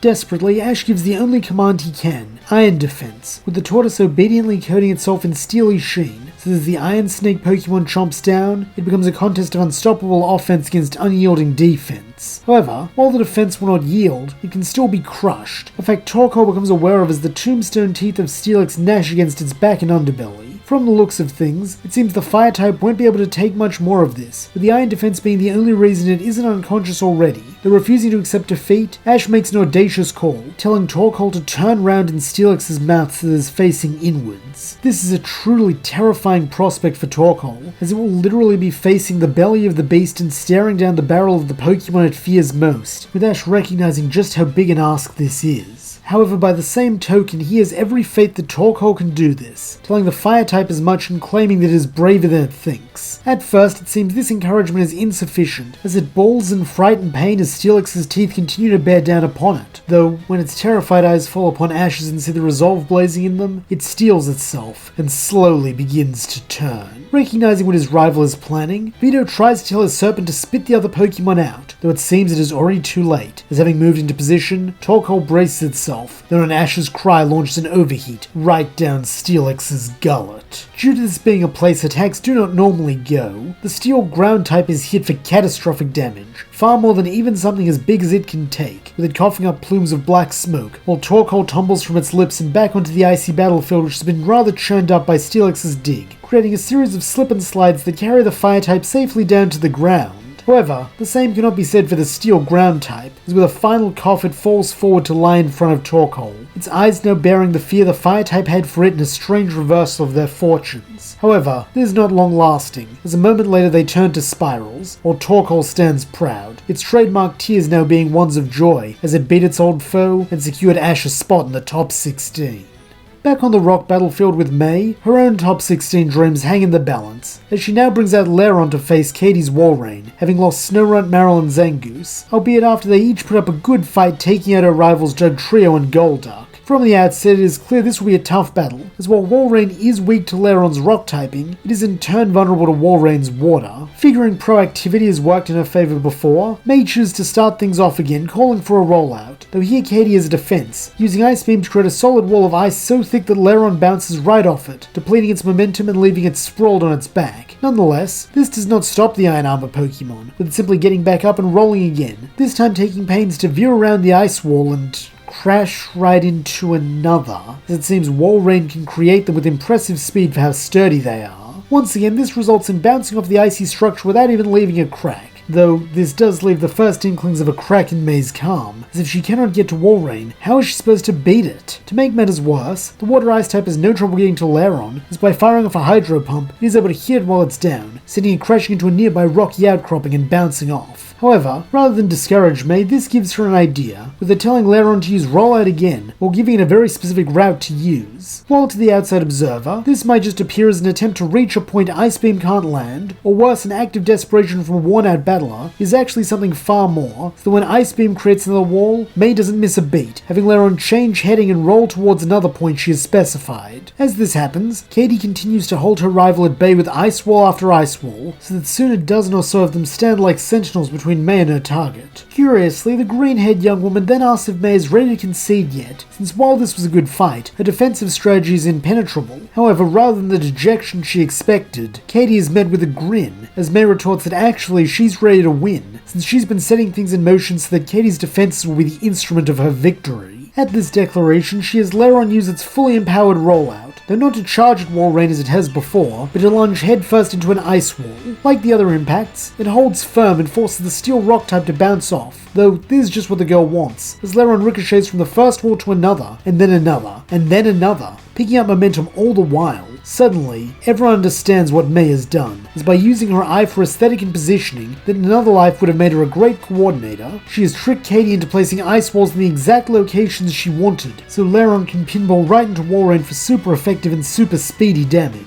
Having never imagined someone could out-strategize her, let alone lead her along like a fool, Katie has fallen for this hook, line and sinker, and so now she must pay the price, as the first of Lairon's impacts strike true, making her Ice Break Pokemon bellow. However, this is not the end, as one hit would not be enough to fell a sturdy specimen like Walrein, with Lairon instead bouncing off its blubbery body and back into another ice wall, to begin the rollout ricochet strategy all over again. Now being the one to lose her cool a little, Katie commands Walrein to break the ice walls with Hydro Pump, since just eliminating one would break the chain and cancel May's strategy. However, it seems Walrein simply did too good a job in creating them, as having been reinforced to withstand a speeding steel rock type, these walls can handle a jet of water, much to Katie's frustration. As this happens, Lairon strikes again, its metallic spines raking Walrein for extra damage, though before it can vanish once more into the maze of walls, Katie has Walrein use Mimic, allowing it to copy Rollout. As a result, when Lairon bounces away, Walrein follows, with Katie's smarts allowing her to effortlessly chart the geometric angles Walrein will have to hit in order to hunt down its foe.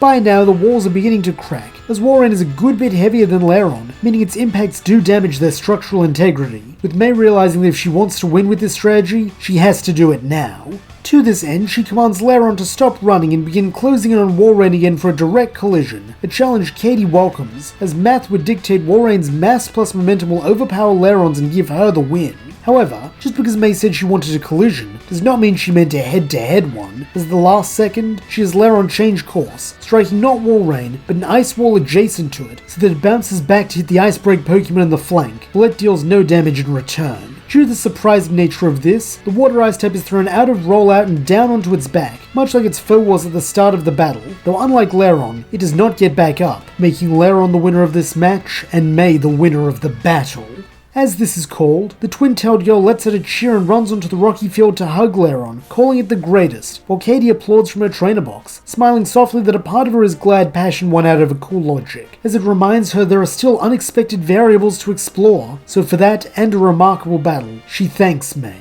Smiling broadly, the girl calls it her pleasure, then as she rises to her feet, she strikes the V for victory while her friends and family cheer. That evening, back at the Pokemon Center, Ash and May are at last able to reconvene and formally congratulate each other on their wins, with Ash crediting her on her battle against Tentacool for inspiring his and Torkoal's victory, while May in turn grins that she was channeling Ash for that Ice Wall win. Truly, it is a happy moment in which two companions share their mutual respect and admiration for each other, though like all good things it must come to an end, as tugging on their sleeves, Max points up to the big screen announcing the top 16 matchups, and as Ash and May look for their opponents, they are shocked to see that they will be facing each other tomorrow.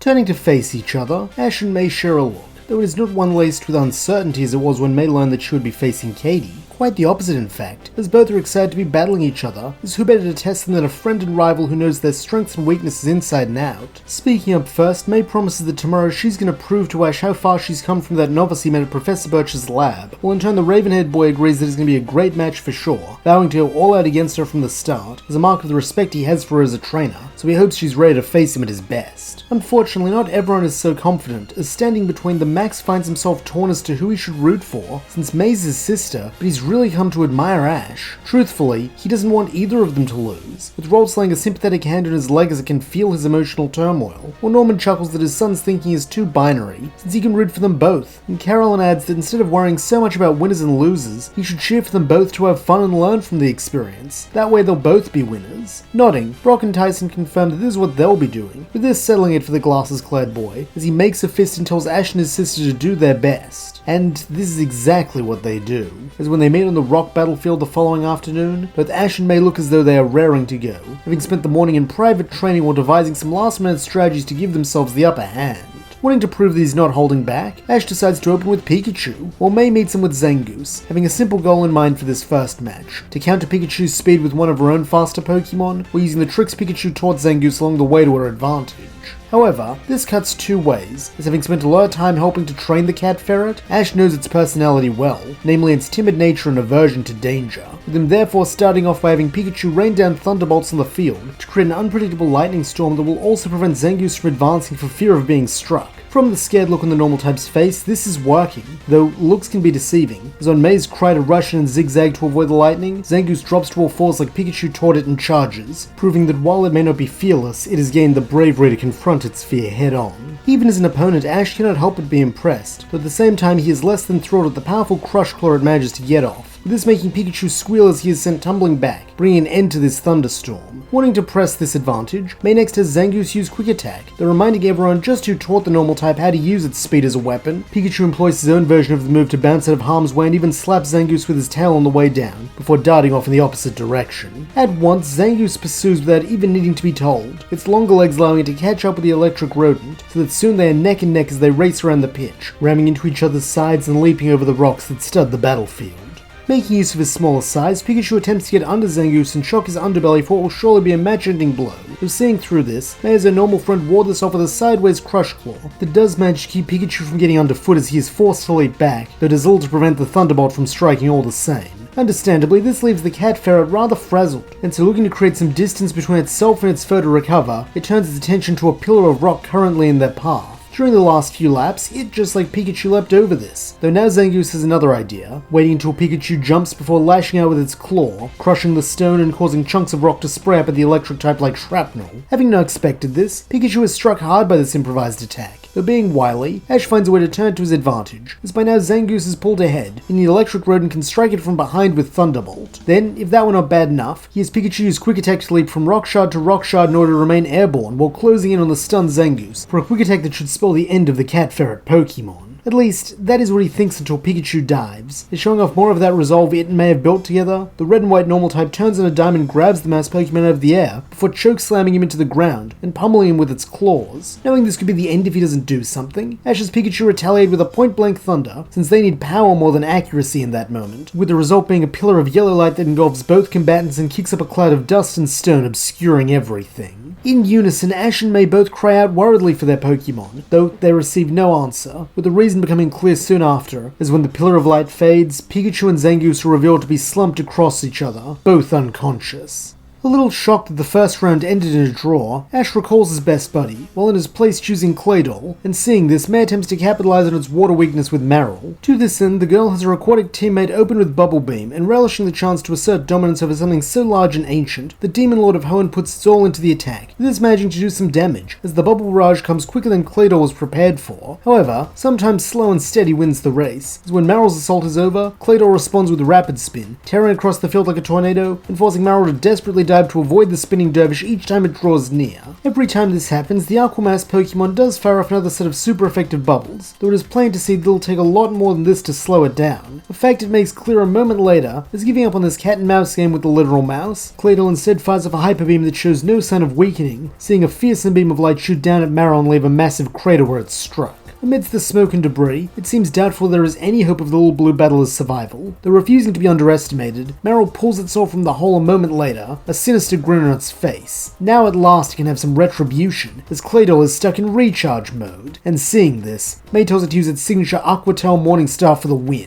Naturally, such a big foe will require a big mace, with Marill even firing off a Bubble Beam to create some supplemental water and hasten the creation of the Morningstar, so that sooner makes the car-sized one used against Brawly look piddly in comparison. Knowing they don't have long before Claydol recovers, May wastes no time in giving the command to attack, with Marill channeling all its strength to heft the huge Aqua Tail and swing at Claydol's head for a match-ending blow. However, no tale can end with the Demon Lord victorious, a truth May and Marill will learn the hard way, as at the last second before the Spiked Orb can land, Claydol's recharge ends, and unleashes its full psychic power to freeze the mace in place. Then, if that were not bad enough, it begins slowly forcing it back down to crush Marill, who cannot escape as it's literally attached to its tail. Unsurprisingly, this renders the water type unable to battle as its own huge power comes to bite it on the bum, while in its place May chooses Snorunt. This decision intrigues Ash, as last time these two faced off, May forfeited feeling she had no hope of victory, though when he expresses this surprise, the girl vows that this time will be different, as she and Snorunt have come a long way. Eager to put this claim to the test, Ash tells Claydol to wrap this up quickly with a Rapid Spin,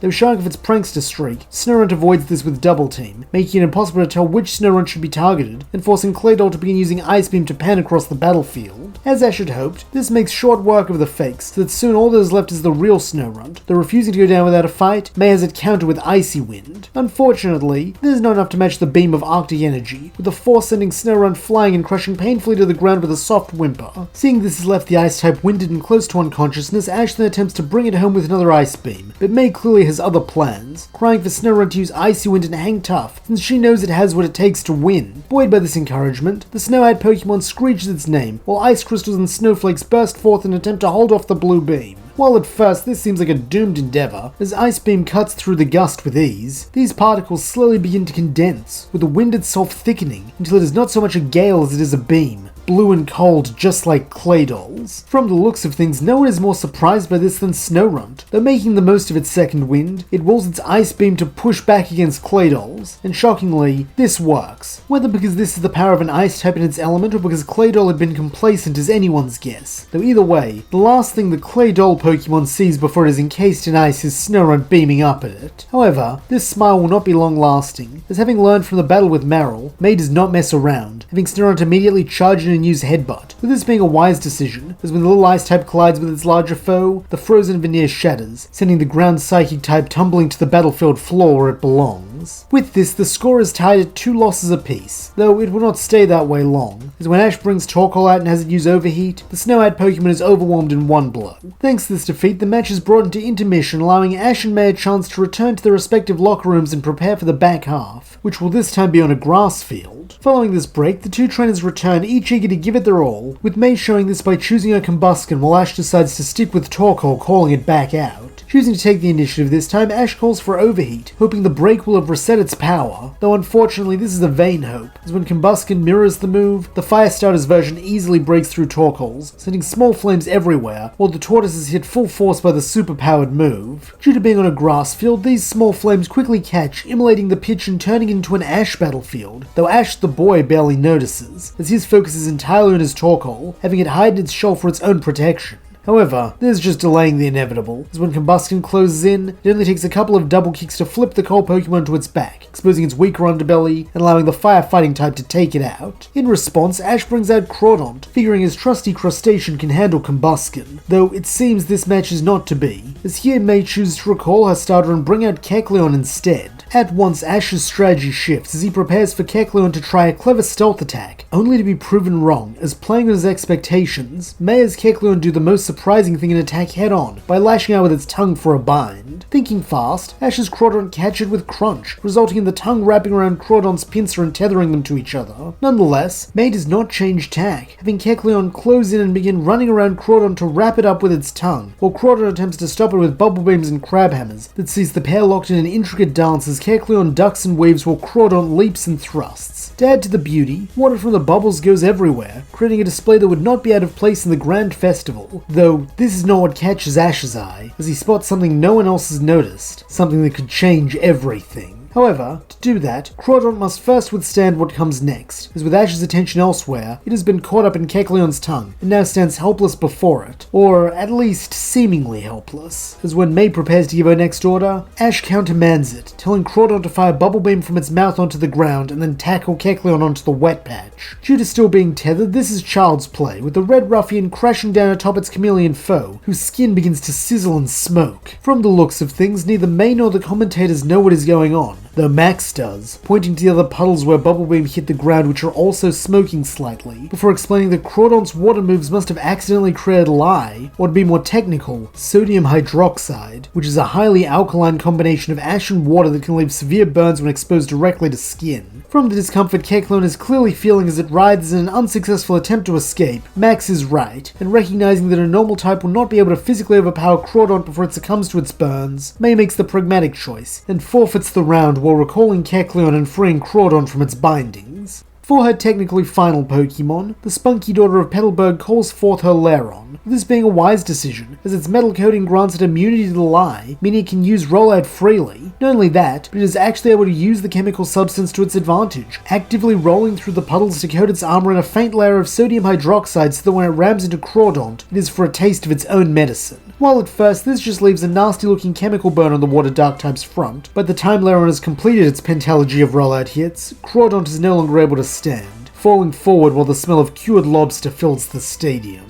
With this defeat, so disappears the ability to produce more lye, a fact May is immensely grateful for as she watches Ash bring out his Swellow, a bold choice if ever there was one, as this is a bad matchup for the normal flyer, since Lairon quad resists all its moves and a super effective rollout in its bag of tricks. In fact, the only saving grace of this decision is that with the battlefield having been leveled, Lairon cannot get up into the air to hit it, with May frowning that she wishes she could have had this matchup back in the first half, since then she could have used Claydore's Crater as a half-pipe, while Ash chuckles that he was just thinking of the same strategy, causing the two friends to share a laugh at how much they've rubbed off on each other. All the same, Ash does not hold back, having Swellow use a series of wing attacks before rising back into the air, employing Tyson's patented hit and run with the goal of chipping away at Lairon, while in turn, May as the Steel Rock type use Mud Slap each time Swellow gets close, since while this doesn't do damage considering the bird's typing, if she can gunk up its wings, it'll be grounded, and then Lairon can just roll on top of it with Rollout. While a slow process, this does begin to work, with Swellow gradually struggling to fly as its wing feathers are not only more matted, but also stained with clumps of the lye still on Lairon's armor, causing small chemical burns to crop up anytime this connects with skin. As a result, it is not long at all before the Swellow Pokemon must come in for an emergency landing, though figuring that if it's going to crash it might as well get one last good hit in, Ash's Swellow use Aerial Ace, making use of its never miss quality to guarantee the hit, as it changes course and descends like a missile upon Lairon. However, this hit is more than the boy bargained for, as when Swellow's beak strikes the Steel Rock type's metallic armor, a massive fireball erupts in the center of the field. Once again it is Max who speaks, gasping that this must be because Lairon rolled over all the lye during its fight with Crawdont, since when exposed to certain metals, sodium hydroxide creates super flammable hydrogen gas, and from the looks of it, Swellow's attack created the spark it needed to go off. A moment later, the consequence of this explosion is shown, as a flaming Swellow is thrown all the way to the barrier by the force of the detonation, clearly unconscious, giving Lairon its second victory. However, it is not around to enjoy it long, as before Ash can even bring out his last teammate, the Iron Armor Pokemon stumbles back to May and collapses at her feet, with the girl beaming that she's incredibly proud of and grateful to it, since thanks to its hard-fought battles, they now have a good chance to win this. And so the final battle begins, Combusken versus Grovyle, with May attempting to wrap things up quickly with a flame charge. Though demonstrating its speed and agility, Grovyle leaps out of the way of its flaming foe, before retaliating with a bullet seed that strikes Combusken in the side. Unfortunately, this doesn't stop the Firefowl, as making use of the speed boost provided by Flame Charge, it continues to pursue Grovyle even after the fires die down, allowing it to catch up with its fellow starter and double kick it across the now scorched field. Bolstered by this, Combusken races over to deliver the second kick of double kick, though this time Grovyle is ready, blocking the blow with Leaf Blade and pushing its foe back before coming in for a quick attack. That is until May reveals her own strategy, having wanted Grovyle to get in close so she can order an overheat at close range, with it seeming as though everything has fallen into place perfectly for the girl. In fact, May's victory seems all but assured, as Grovyle will hardly have a second to dodge, though showing his quick thinking, Ash's grass type changed the heading of quick attack, so instead of running headlong at Combusken, it is able to dart sideways and narrowly avoid the blow, before using the lingering momentum for a pound with the leaf on its head. Having not expected this counter-strike, the firefighting chicken lets out a squawk of indignation, though it does not stay off kilter for long, as the moment it and Grovyle break apart it begins rushing in front of the flame charge, while the wood gecko does the same with Leaf Blade, their arms outstretched to strike the other in the gut. Then, as their synchronized attacks bring them both to a screeching halt, they drive their foreheads into each other for a headbutt that sounds like the cracking of thunder. As this happens, white light blooms in the center of the field, with it bathing both Grovyle and Combusken, so that a moment later, they are replaced by Sceptile and Blaziken respectively, both of whom are eager to continue their fight. Emboldened by this twin evolution, Ash and May each attempt to redouble their attacks, using Leaf Blade and Double Kick for a flurry of blows, neither of which can break the other's guard, suggesting they are of roughly even strength as both Pokemon are forced to fall back while their trainers reconsider their strategy. However, this does not mean they are even in all regards, as when May's Blaze can go on the attack and fire its second overheat, Sceptile's Bullet Seed simply cannot compare, with the Grass Gecko being consumed in the blast and sent crashing back with several burns and scuffs on its green skin. Hoping to use this opening to secure a victory, May next has Blaziken rush in with another Flame Charge, only to discover that upon evolution it is transformed into Blaze Kick. Not that it matters, since as she will learn, the speed Sceptile has gained through evolution is a gap the firefighting type simply cannot bridge, even with Flame Charge's speed boosting capabilities, as it deftly dodges and then delivers a pound with its tail that catches Blaziken in the back and knocks it to its knees. Now it seems though the tables have turned back in Ash's favour, as he commands Sceptile to leap into the air and use Leaf Blade while spinning, to create a powerful cutting dive that will surely finish off the downed chicken. However, this is assuming that it can hit Blaziken, as when May cries out for her first Pokemon friend, it finds a second wind and leaps up too, jabbing Sceptile in the face with Peck and causing it to lose control of its attack. Touching down, the pair of Pokemon begin to pant visibly, this swift and brutal back and forth having taken a toll on both of them, with this becoming tangible a moment later as a red heat haze-like aura begins to rise from Blaziken, while a green aura resembling leaves dancing in the wind flows from Sceptile, signaling that Blaze and Overgrow have both activated. Figuring this means their Pokemon are on their last legs, Ash and May cry out in unison for Sceptile and Blaziken to get in close, with the former being instructed to put all it has into Leaf Blade, the latter's call is for a Blaze Kick. As one, the pair of Pokemon run at each other, their leg and arm glowing brighter than ever thanks to their ability's power boost. Then, as they draw near, they each prepare to thrust out and attack. However, even the best laid plans require equally flawless execution, as in a mix of anxiety at what Ash may have up his sleeve, and excitement at the thought of actually beating him, May as the more inexperienced trainer tells Blaziken to strike a moment too soon. This gives Ash just enough time to warn Sceptile, so the forest Pokemon is able to duck under the kick, narrowly avoiding a knockout blow, before bursting upwards to ram its bladed forearm into Blaziken's chin for an uppercut that sends it spinning skywards. Urgently, May begs her starter to recover from this and try again, though it is already too late, as when the firefighting type lands on its back, it is with spirals for eyes, ending the battle, and with it May's run in the Evergrande Conference. Naturally, the girl is devastated by this turn of events, so that in spite of her best efforts to hold it together, she feels hot tears coursing down her cheeks. After all the hard work she and her Pokemon put in, they still lost. And worse, she lost in front of her friends and family. Speaking of, it is at that moment that she feels a hand on her shoulder, and looking up, she sees Ash smiling at her, as he states that she battled really well, and that he's proud of her, but more than that, she should be proud of herself. Wiping her face on her forearm, May questions if he really means that, and upon seeing his confident nod, May smiles softly too, stating as if to remind herself that of the hundreds of participants, she made it to the victory tournament on her first try, and not just the victory tournament, but its second round. around. Nodding reassuringly, Ash adds that she also managed to hold her own in 2 intense full battles against trainers far more experienced than herself, something he didn't manage until the Silver Conference. So while this may be the end of her league run, it's not the end of her journey, as she has the potential to go even further. Grateful for this sentiment, May promises to do just that, before wishing Ash luck in his upcoming battle, to which the boy grins that he's going to take what he learned from this match and go all the way. Giggling a little at this confident response, May tells him that he better, so she can at least say she lost to the champ. Then as he grins that she can count on it, they high-five.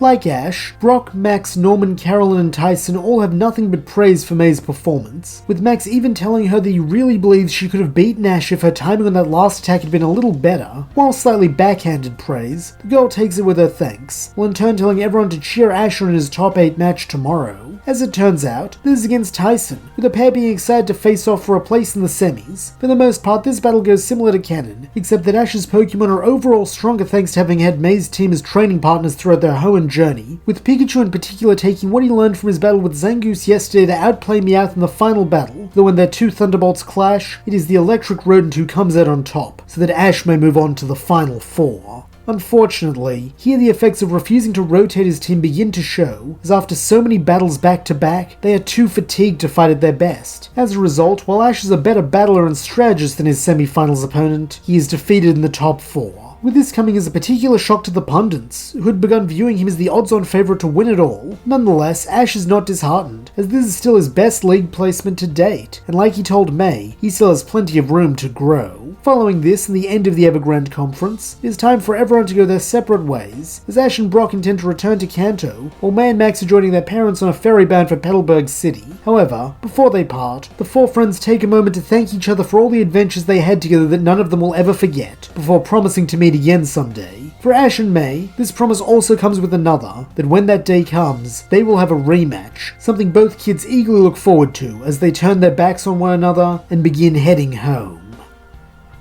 And that's where we'll leave the story of what if May did the gym challenge. Thank you so much for watching. I hope you enjoyed it, and if you did, please don't forget to like, subscribe, and leave your thoughts in the comments below, and I will see you as the journey continues.